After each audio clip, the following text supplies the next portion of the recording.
ಭಾಗವತರಿಗೆಲ್ಲ ನಮಸ್ಕಾರಗಳು. ಶ್ರೀನಿವಾಸೇತಿ ಶ್ರೇಷ್ಠ ದಯಾಪಾತ್ರಂ ಗುಣಾನ್ವಿತಃ ಕೌಶಿಕೋನಂತರಂಗಾರ್ಯಶ್ಚಿರಂ ವಿಜೇತಾಂ ಭುವಿ ನ್ಯಸ್ತಾತ್ಮೀಯಭರಂ ವರಪ್ರದಗುರೌ ವೈರಾಗ್ಯಭಾಗ್ಯೋ ರಥೋ ವೇದಾಂತಾಮೃತಸಾರವಂತಮನಘಾತ್ ಶ್ರೀನಿವಾಸಾತ್ ಗುರೋಃ ಶ್ರೀಶೈಲಾನ್ವಯಕೌಸ್ತುಭಸ್ಯತನಯಂ ಶ್ರೇಯೋನಿಧೇ ಶ್ರೀನಿಧೇಃ ವಂದೇ ಸಾಧುಕಟಾಕ್ಷಕೇಳಿನಿಲಯಂ ಶ್ರೀಕೃಷ್ಣಸದ್ದೇಶಿಕಂ ಶ್ರೀವಾಸರಂಗಪರಕಾಲमुनित्रयाप्तलक्ष्मात्मरक्षणेति त्वैवागमान्तम् आचार्यभक्तिपरिपूतमनर्घशीलं गोपालदेशिकमुनिं गुरुमाश्रयामः। नारायणाख्यतिराजपदाब्जभृङ्गश्रीवासयोगिगुरुणार्पितभारमीशे भक्त्यादिपूर्णवरदारिकृपात्तचिह्नं श्रीनिवासमुनिवर्यमहं प्रपद्ये। श्रीनारायणयोगीन्द्रवरदारिकृपाश्रयं रङ्गेशपादविनुतं श्रीनिवासमुनिं भजे। श्रीमान् वेङ्कटनाथार्य कवितार्किककेसरी वेदान्ताचार्यवर्यो मे सन्निधत्तां सदा हृदि यो नित्यमच्युतपदाम्बुजयुग्मरुक्मव्यामोहतः तरितराणि तृणाय मेने अस्मद्गुरोर्भगवतोऽस्य देकसिन्धोः रामानुजस्य चरणौ चरणं प्रपद्ये।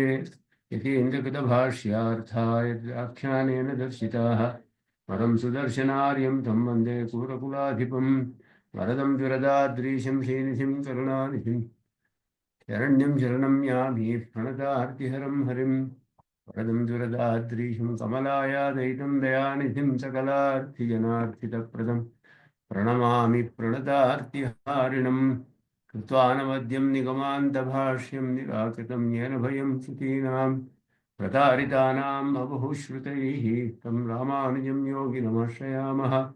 श्रीभाष्यकृदुपन्यस्तो श्रीशैलपतेः पुरः वेदार्थसङ्ग्रहस्यास्य कुर्मः तात्पर्यदीपिकाम्। ॐ जन्नो मित्रश्चं वरुणः जन्नो भवत्वर्यमा जन्म इन्द्रो बृहस्पतिः जन्म विष्णुरुक्रमः नमो ब्रह्मणे नमस्ते वायु त्वामेव प्रत्यक्षं ब्रह्मासि त्वामेव प्रत्यक्षं ब्रह्म वदिष्यामि ऋतं वदिष्यामि सत्यं वदिष्यामि।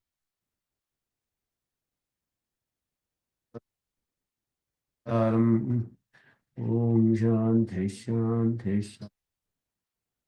शेषचिदचिद्वस्तु शेषणे शेषशायिने निर्मलानंद कल्याणनिधये विष्णवे नमः।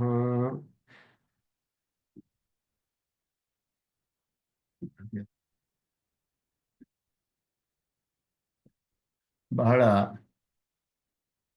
ಮುಖ್ಯವಾದ ಒಂದು ಭಾಗ ಇದು ಘಟ್ಟ.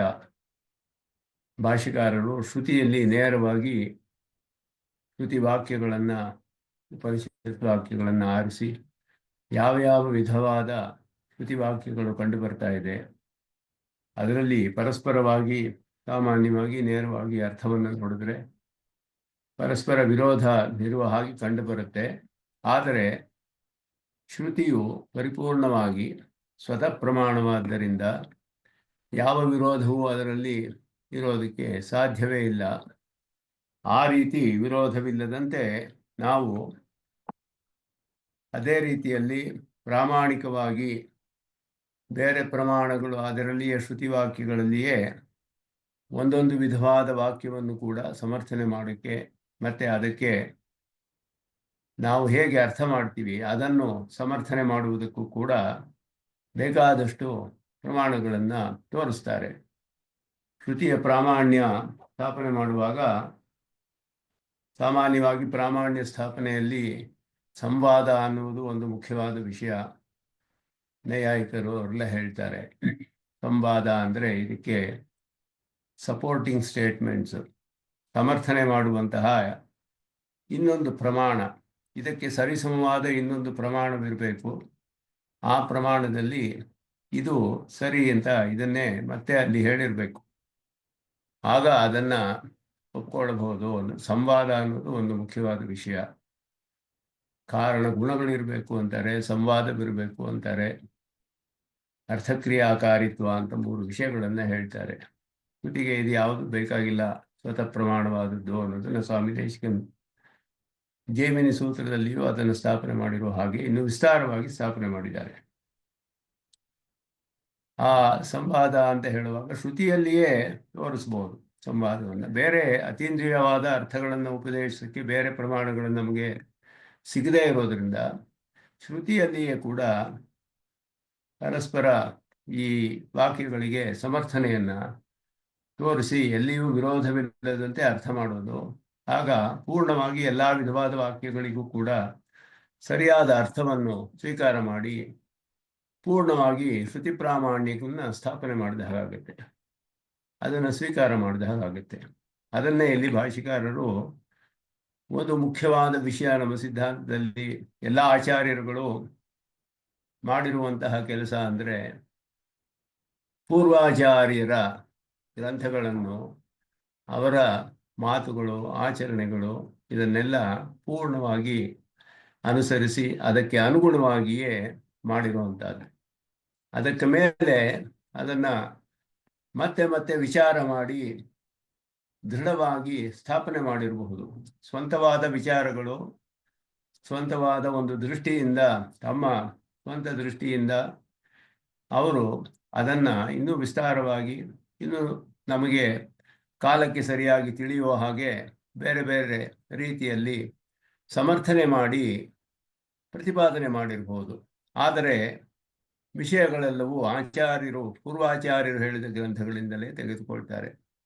ಅದಕ್ಕೆ ಅನುಗುಣವಾಗಿಯೇ ಶ್ರುತಪ್ರಕಾಶಿಕಾಚಾರ್ಯರಾದ ಸುದರ್ಶನ ಸೂರಿಗಳು ತಮ್ಮ ಈ ತಾತ್ಪರ್ಯ ದೀಪಿಕಾ ವ್ಯಾಖ್ಯಾನದಲ್ಲಿ ಭಾಷ್ಯಕಾರರ ಆ ಒಂದು ದೃಷ್ಟಿಯನ್ನು ಎಲ್ಲ ಕಡೆಯೂ ಕೂಡ ಅದು ಇದೆ ಅನ್ನೋದನ್ನು ತೋರಿಸ್ತಾರೆ.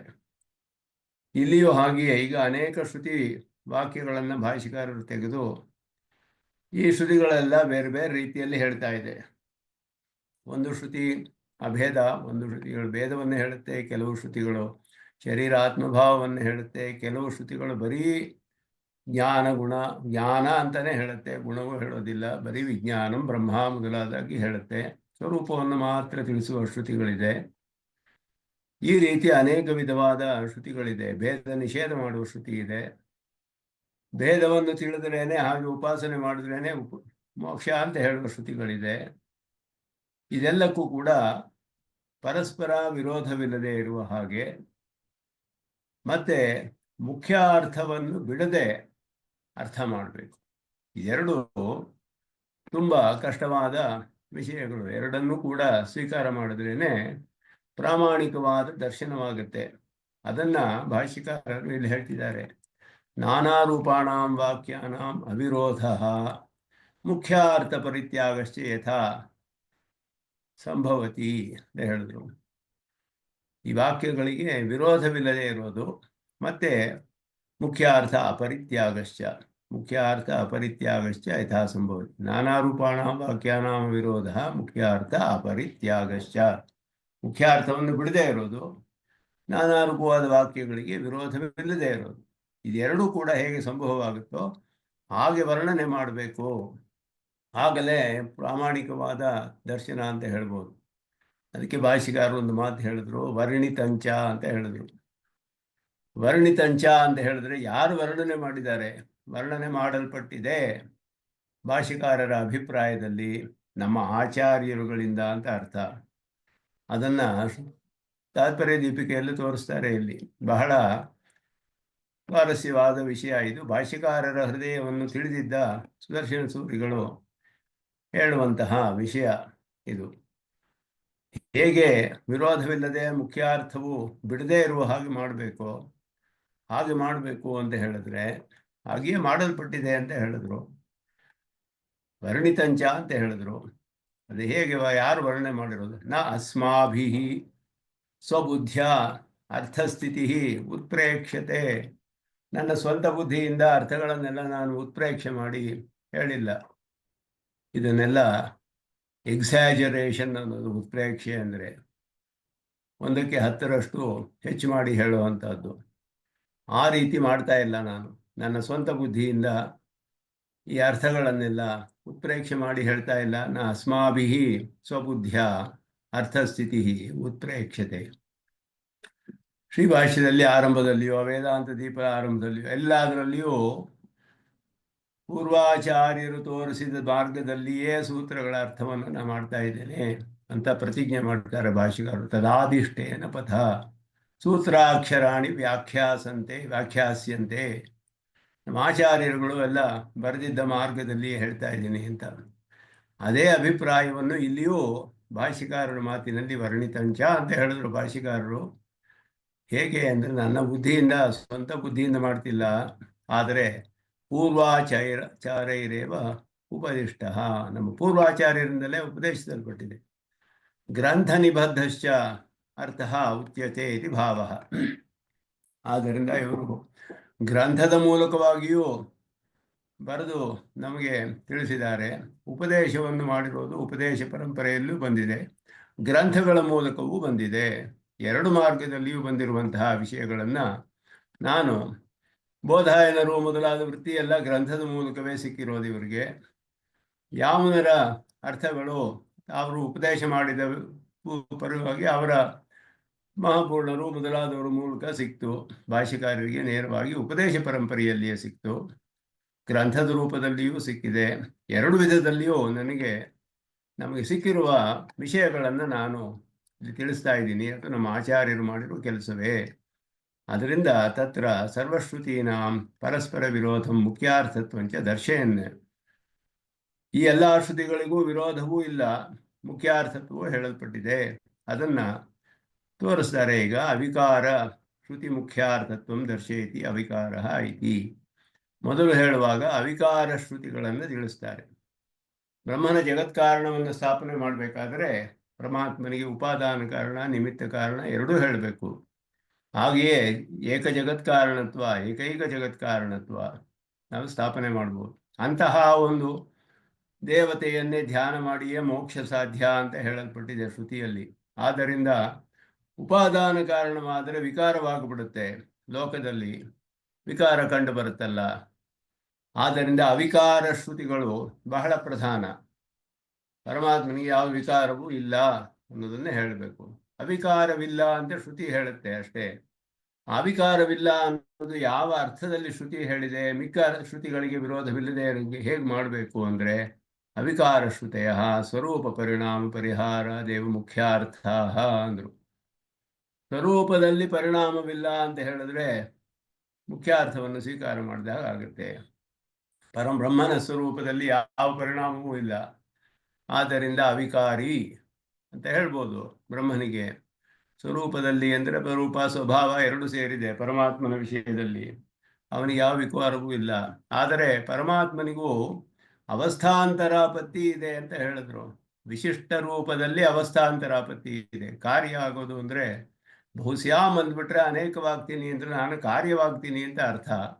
ಕಾರ್ಯವು ಕಾರಣವು ಒಬ್ಬನೇ, ಅವನೇ ಕಾರ್ಯವು ಅವನೇ ಕಾರಣವು, ಎರಡೂ ಅವನೇ ಆಗಿದ್ದಾನೆ. ಆದ್ದರಿಂದ ಕಾರಣವೇ ಕಾರ್ಯವಾಯಿತು ಅಂತ ಹೇಳಿದ್ರೆ ಅನೇಕವಾದೆ ಅಂತ ಹೇಳಿದಾಗ ವಿಕಾರವಾಗತ್ಯೆ ಅಂತ ಹೇಳಿದ್ರೆ ವಿಶಿಷ್ಟ ರೂಪದಲ್ಲಿ ಕಾರ್ಯತ್ವ.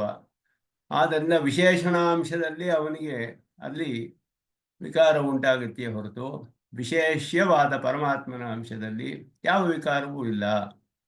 ಹೀಗೆ ಹೇಳೋದ್ರಿಂದ ಅವಿಕಾರ ಶ್ರುತಿಗಳು ಕೂಡ ಮುಖ್ಯಾರ್ಥದಲ್ಲಿಯೇ ಸ್ವೀಕಾರ ಮಾಡಿದ ಹಾಗಾಗುತ್ತೆ. ಅವಿಕಾರ ಶ್ರುತಿ ಹೇಳುವಾಗ ಅವಿಕಾರಿಯೇ, ಅವನು ಪರಮಾತ್ಮನ ಅವಿಕಾರಿಯೇ, ಅದರಲ್ಲಿ ಸಂದೇಹವೇ ಇಲ್ಲ. ಅವನ ಸ್ವರೂಪದಲ್ಲಿಯೋ ಸ್ವಭಾವದಲ್ಲಿಯೋ ವಿಕಾರವಿಲ್ಲ. ನಿರ್ಗುಣ ಶ್ರುತಿಗಳು ಹೇಳುತ್ತಲ್ಲ, ಅದು ಹೇಗೆ ಹೇಳ್ತೀರಾ ಅಂದರೆ ಪ್ರಾಕೃತ ಹೇಯ ಗುಣ ನಿಷೇಧ ವಿಷಯತೆಯ ವ್ಯವಸ್ಥಿತ. ವಿಷಯ ವ್ಯವಸ್ಥೆ ಮಾಡಿದ್ರೆ ಪ್ರಾಕೃತವಾದ ಗುಣಗಳು ಸತ್ವರಜಸ್ತಮಸ್ಸು ಮತ್ತೆ ಹೇಯ ಗುಣಗಳು ಅಪಹತ ಪಾಪ್ಮ ವಿಜರಹ ಮೃತ್ಯು ಜರೆ ಮೃತ್ಯು ಮೊದಲಾದದ್ದು ಇದ್ಯಾವುದು ಕೂಡ ಅವನಿಗೆ ಇಲ್ಲ ಅನ್ನೋದ್ರಿಂದ ಬ್ರಹ್ಮನಿಗೆ ಹೇಯ ಗುಣಗಳ ನಿಷೇಧ ಮತ್ತೆ ಪ್ರಾಕೃತ ಗುಣಗಳ ನಿಷೇಧ ಇದನ್ನ ವಿಷಯವಾಗಿ ನಿರ್ಗುಣ ಶ್ರುತಿಗಳಿಗೆ ಹೇಳಿದ್ರೆ, ನಿರ್ಗುಣ ಶ್ರುತಿಗಳಿಗೂ ಕೂಡ ಗುಣವಿಲ್ಲ ಅಂತ ಹೇಳಿದ್ರೆ ಹೇಯ ಗುಣಗಳು ಇಲ್ಲ, ಪ್ರಾಕೃತ ಗುಣಗಳು ಇಲ್ಲ, ಅದನ್ನ ಹೇಳಿ ವ್ಯವಸ್ಥೆ ಮಾಡ್ಬೋದು. ನಾನಾತ್ವ ನಿಷೇಧವಾದಾಶ್ಚ, ನಾನಾತ್ವ ಅಂತ ಹೇಳೋದಿದೆಯಲ್ಲ, ಅದಕ್ಕೆ ಹೇಗೆ ಅರ್ಥ ಮಾಡೋದು, ಅನೇಕವಾಗ್ತಾನೆ ಅಂತ ಹೇಳಿ ಅನೇಕವಿದೆ ಪದಾರ್ಥಗಳು ಹೇಳಿದ್ರೆ ಏಕಸ್ಯೈವ ಬ್ರಹ್ಮಣಃ ಶರೀರತೆಯ ಪ್ರಕಾರಭೂತಂ ಸರ್ವಚೇತನಾಚೇತನಂ ವಸ್ತು ಸರ್ವಂ ಚೇತನಾಚೇತನಂ ವಸ್ತು ಇತಿ ಸರ್ವಸ್ಯ ಆತ್ಮತೆಯ ಸರ್ವಪ್ರಕಾರಂ ಬ್ರಹ್ಮೈವ ಅವಸ್ಥಿತಂ. ಅದರಿಂದ ಇದು ಕನ್ನಡ ಪುಸ್ತಕದಲ್ಲಿ 266 267 ಪುಟ ಸಂಖ್ಯೆ. ಇಲ್ಲಿ ಸ್ವಲ್ಪ ಮೂಲ ಪ್ರಿಂಟು ಅಷ್ಟು ಸ್ಪಷ್ಟವಾಗಿಲ್ಲ, ಒಂದು ಸ್ವಲ್ಪ ಸ್ವಲ್ಪ ಭಾಗ ಹೋಗಿದೆ ಈ ಸ್ಕ್ಯಾನಿಂಗಲ್ಲಿ. ಪುಸ್ತಕದಲ್ಲಿ ನೋಡ್ಕೋಬಹುದು, ಕನ್ನಡ ಪುಸ್ತಕವಿದ್ದರೆ ಅಥವಾ ಬೇರೆ ಯಾವುದಾದ್ರೂ ಸಂಸ್ಕೃತ ಪುಸ್ತಕವಿದ್ದರೆ. ಇಲ್ಲಿ ನಾನಾತ್ವ ನಿಷೇಧ ಶ್ರುತಿಗಳು ಒಬ್ಬನೇ ಆದ ಬ್ರಹ್ಮನಿಗೆ ಶರೀರವಾಗಿ ಪ್ರಕಾರವಾಗಿರುವಂತಹ ಶರೀರತೆಯ ಪ್ರಕಾರಭೂತ, ಪ್ರಕಾರ ಅಂದರೇನು ಒಂದು ಧರ್ಮ, ಒಂದು ವಿಶೇಷಣ ಅನ್ನೋದು ಸಾಮಾನ್ಯವಾದ ಅರ್ಥ. ಆ ವಿಶೇಷಣ ಹೇಗೆ ಅಂದರೆ ಶರೀರವಾಗಿ ವಿಶೇಷಣವಾಗಿದೆ, ಪ್ರಕಾರವಾಗಿದೆ. ಶರೀರವಾಗಿದ್ದರ ಮೂಲಕ ಪ್ರಕಾರವಾಗಿದೆ. ಶರೀರವಾಗಿದೆ ಅಂದರೆ ಏನು? ಬ್ರಹ್ಮನ ಆಧಾರದಲ್ಲಿಯೇ ಇದ್ದು, ಅವನ ನಿಯಮದಲ್ಲಿಯೇ ಇದ್ದು, ಅವನಿಗೆ ಶೇಷಭೂತವಾಗಿರೋದ್ರಿಂದ ಎಲ್ಲ ಸ್ಥಿತಿಗಳಲ್ಲಿಯೂ ಅವನ ಶರೀರ ಅಂತ ಹೇಳಲ್ಪಡುತ್ತೆ. ಆ ರೀತಿಯಾಗಿದ್ದು ಅವನ ಪ್ರಕಾರವಾಗಿದೆ. ಅದು ಅಪೃಥಕ್ ಸಿದ್ಧವಾದ ಸಂಬಂಧ.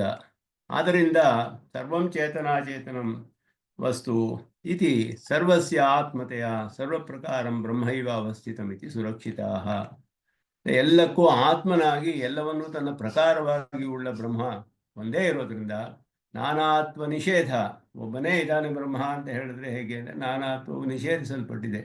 ಅನೇಕವಿಲ್ಲ, ಒಂದೇ ಇದ್ದಾನೆ, ಒಬ್ಬನೇ ಇದ್ದಾನೆ ಅಂತ ಹೇಳಿದ್ರೆ ಏಕಮೇವ ಅಂತ ಹೇಳೋದು. ಎಲ್ಲಕ್ಕೂ ಆತ್ಮನಾಗಿ ಎಲ್ಲವನ್ನು ತನ್ನ ಪ್ರಕಾರವಾಗಿ ಹೊಂದಿರುವ ಬ್ರಹ್ಮ ಒಂದೇ ಇರೋದು ಎಲ್ಲದಲ್ಲಿಯೂ, ಎಲ್ಲ ಅವಸ್ಥೆಗಳಲ್ಲಿಯೂ ಹಾಗೆಯೇ ಬ್ರಹ್ಮ ಒಂದೇ ಇದೆ ಅಂತ ಹೇಳ್ಬೋದು. ಸರ್ವಸ್ಯ ಆತ್ಮತೆಯ ಸರ್ವಪ್ರಕಾರಂ ಬ್ರಹ್ಮೈವ ಅವಸ್ಥಿತಂ ಇತಿ ಸುರಕ್ಷಿತಾಃ.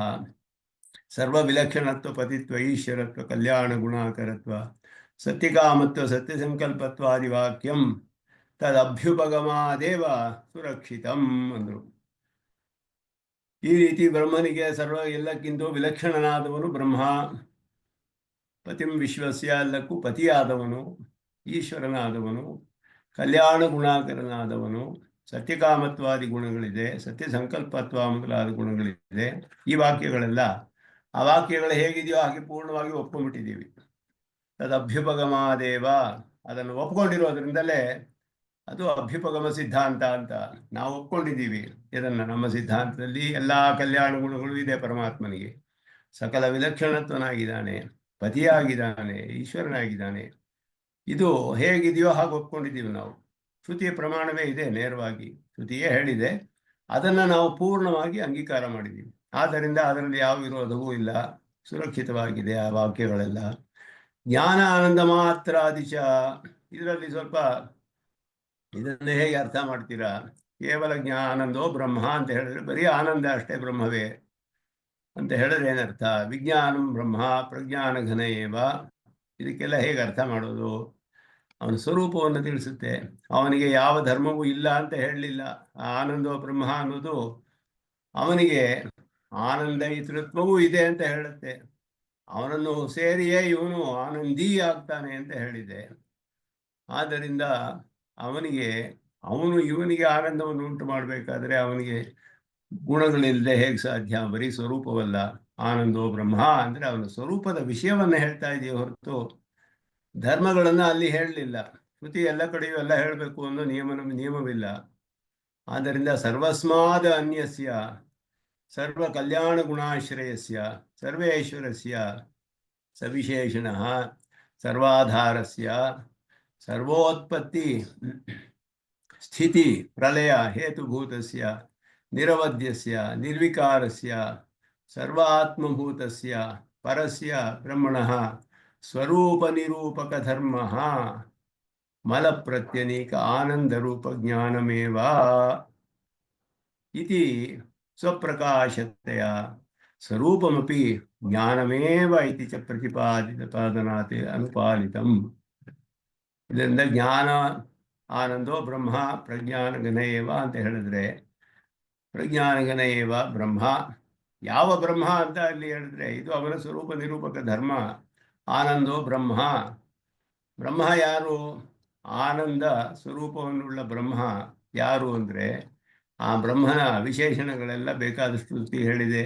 ಎಲ್ಲರಿಗಿಂತ ವಿಲಕ್ಷಣ, ಸರ್ವ ಕಲ್ಯಾಣ ಗುಣಾಶ್ರಯನಾದವನು, ಸರ್ವೇಶ್ವರ, ಎಲ್ಲ ವಿಶೇಷಣಗಳು ಇದೆ ಅವನಿಗೆ. ಸರ್ವಾಧಾರನಾಗಿದ್ದಾನೆ. ಎಲ್ಲರೂ ಹೇಳಿ. ನಮಸ್ಕಾರ. ಇಲ್ಲಿ ಮಲ ಪ್ರತ್ಯನೀಕ ಇದಕ್ಕೆ ಅರ್ಥ ಹೇಳ್ತೀನಿ ಬರ್ತಾ ಇದ್ದೀನಿ. ಸರ್ವಸ್ಥಿತಿ ಪ್ರಳಯ ಹೇತುಭೂತಸ್ಯ, ಎಲ್ಲದಕ್ಕೂ ಉತ್ಪತ್ತಿ ಸ್ಥಿತಿ ಲಯಗಳಿಗೆಲ್ಲ ಕಾರಣನಾದವನು. ನಿರವಧ್ಯಸ್ಯ, ಯಾವ ಹೇಯು ಗುಣವೂ ಇಲ್ಲದವನು. ನಿರ್ವಿಕಾರಸ್ಯ, ವಿಕಾರವಿಲ್ಲದವನು. ಸರ್ವಾತ್ಮಭೂತಸ್ಯ, ಎಲ್ಲವಕ್ಕೂ ಆತ್ಮನಾಗಿರುವವನು. ಪರಸ್ಯ ಬ್ರಹ್ಮಣಃ ಸ್ವರೂಪ ನಿರೂಪಕ ಧರ್ಮ, ಸ್ವರೂಪವನ್ನು ನಿರೂಪಣೆ ಮಾಡುವ ಧರ್ಮ ಯಾವುದು ಅಂದರೆ ಮಲ ಪ್ರತ್ಯನೇಕ ಆನಂದ ರೂಪ ಜ್ಞಾನಮೇವ. ಮಲ ಅಂದರೆ ದೋಷ, ನಿರ್ಮಲ ಅಂತ ಹೇಳುವ ಹಾಗೆ, ನಿರ್ಮಲ ಮಲಹ ದೋಷವಿಲ್ಲದವನು. ಮಲ ಅಂದರೆ ದೋಷ, ಮಲ ಪ್ರತ್ಯನೀಕ ದೋಷಕ್ಕೆ ವಿರುದ್ಧವಾದದ್ದು. ಪ್ರತ್ಯನೀಕ ಅಂದರೆ ವಿರುದ್ಧ, ನೇರ ವಿರುದ್ಧವಾದದ್ದು. ಮಲ ದೋಷಕ್ಕೆ ವಿರುದ್ಧವಾದ ಆನಂದ ರೂಪವಾದ ಜ್ಞಾನವೇ ಅವನ ಸ್ವರೂಪ. ಆ ಸ್ವರೂಪವನ್ನು ತಿಳಿಸುತ್ತೆ. ಅಖಿಲೇಯ ಪ್ರತ್ಯನೀಕತ್ವ ಅನ್ನೋದು ಇದೆ. ಹೇಯ ಪ್ರತ್ಯನೀಕತ್ವ, ಮಲ ಪ್ರತ್ಯನೀಕತ್ವ ಅದೆಲ್ಲ ಒಂದೇ ಅರ್ಥ. ಆನಂದ ರೂಪ ಜ್ಞಾನ, ಆನಂದ ರೂಪವಾದ ಜ್ಞಾನ ಅವನು. ಆದ್ದರಿಂದ ಅವನು ಸ್ವಯಂ ಪ್ರಕಾಶನಾಗಿದ್ದಾನೆ. ಆದ್ದರಿಂದ ಸ್ವರೂಪವೂ ಜ್ಞಾನವೇ, ಸ್ವರೂಪವೂ ಜ್ಞಾನವೇ ಅವನಿಗೆ. ಯಾಕೆ ಅಂದರೆ ಸ್ವಪ್ರಕಾಶ, ಸ್ವಯಂ ಪ್ರಕಾಶವಾಗಿದ್ದಾನೆ ಪರಮಾತ್ಮ. ಅವನ ಸ್ವರೂಪವು ಸ್ವಯಂ ಪ್ರಕಾಶ. ಅವನಿಗೆ ತಾನು ಅಹಂ, ಅವನಿಗೆ ತನ್ನನ್ನು ತಾನೇ ತಿಳಿತಾನೆ. ಸ್ವಸ್ಮೈ ಭಾಸಮಾನತ್ವಂ, ಈ ಸ್ವಯಂ ಪ್ರಕಾಶತ್ವ ಅನ್ನೋದು ಜೀವಾತ್ಮನಿಗೂ ಇದೆ. ಸ್ವರೂಪದಲ್ಲಿ ಜೀವಾತ್ಮನೂ ಸ್ವಯಂ ಪ್ರಕಾಶ. ಸ್ವಪ್ರಕಾಶ ಅಂದರೆ ತನಗೆ ತಾನೇ ತೋರಿಸ್ಕೊಳ್ತಾನೆ. ಸ್ವರೂಪದಲ್ಲಿ ನಮಗೆ ನಾವೇ ಅಹಂ ಅಂತ ನಮಗೆ ನಾವೇ ತಿಳಿತೀವಿ. ನಮ್ಮನ್ನು ತಿಳಿಯೋದಕ್ಕೆ ಇನ್ನೊಂದು ಜ್ಞಾನ ಬೇಕಾಗಿಲ್ಲ. ನಮಗೆ ಅಹಂ ಅಂತ ತಿಳಿಯೋದಕ್ಕೆ ಬೇರೆ ಜ್ಞಾನ ಬೇಕಾಗಿಲ್ಲ. ಅಹಂ ಅನ್ನೋದು ನೇರವಾಗಿ ಸ್ವಸ್ಮೈ ಭಾಸಮಾನ, ತನ್ನನ್ನು ತಾನೇ ತಿಳಿತಾನವನು. ಬೇರೆ ಯಾವ ಜ್ಞಾನವೂ ಬೇಕಾಗಿಲ್ಲ. ನಾನು ಅಣು ಅಂತ ತಿಳಿಬೇಕಾದ್ರೆ ಬೇರೆ ಧರ್ಮಭೂತ ಜ್ಞಾನದಿಂದ ತಿಳಿಬೇಕು, ಶಾಸ್ತ್ರದ ಮೂಲಕ. ನೇರವಾಗಿ ತಿಳಿಯೋದಿಲ್ಲ. ಅಣುತ್ವ, ಭಗವತ್ ಶೇಷತ್ವ ಮೊದಲಾದದೆಲ್ಲ ತಿಳಿಯೋದಿಲ್ಲ. ಬೇರೆ ನೇರವಾಗಿ ಅಹಂ ಅನ್ನು ತಿಳಿಯುತ್ತೆ. ಅಹಂ ಏಕಃ ಅನ್ನು ತಿಳಿಯುತ್ತೆ ನೇರವಾಗಿ. ಒಬ್ಬನೇ ಅಂತ ಎಲ್ಲರಿಗೂ ಅನುಭವ ಆಗುತ್ತೆ. ಅದಕ್ಕೆ ಇನ್ನೊಂದು ಜ್ಞಾನ ಬೇಕಾಗಿಲ್ಲ. ನಾನು ಒಬ್ಬನೋ ಇಬ್ಬನೋ ಅಂತ ಸಂದೇಹ ಬರೋದಿಲ್ಲ ಯಾರಿಗೂ. ಅದನ್ನ ಒಂದು ಶಾಸ್ತ್ರ ನೋಡಿ ತಿಳ್ಕೊಳ್ಬೇಕಾಗಿಲ್ಲ. ಒಬ್ಬನೇ ಅನ್ನೋ ತಿಳಿಯುತ್ತೆ.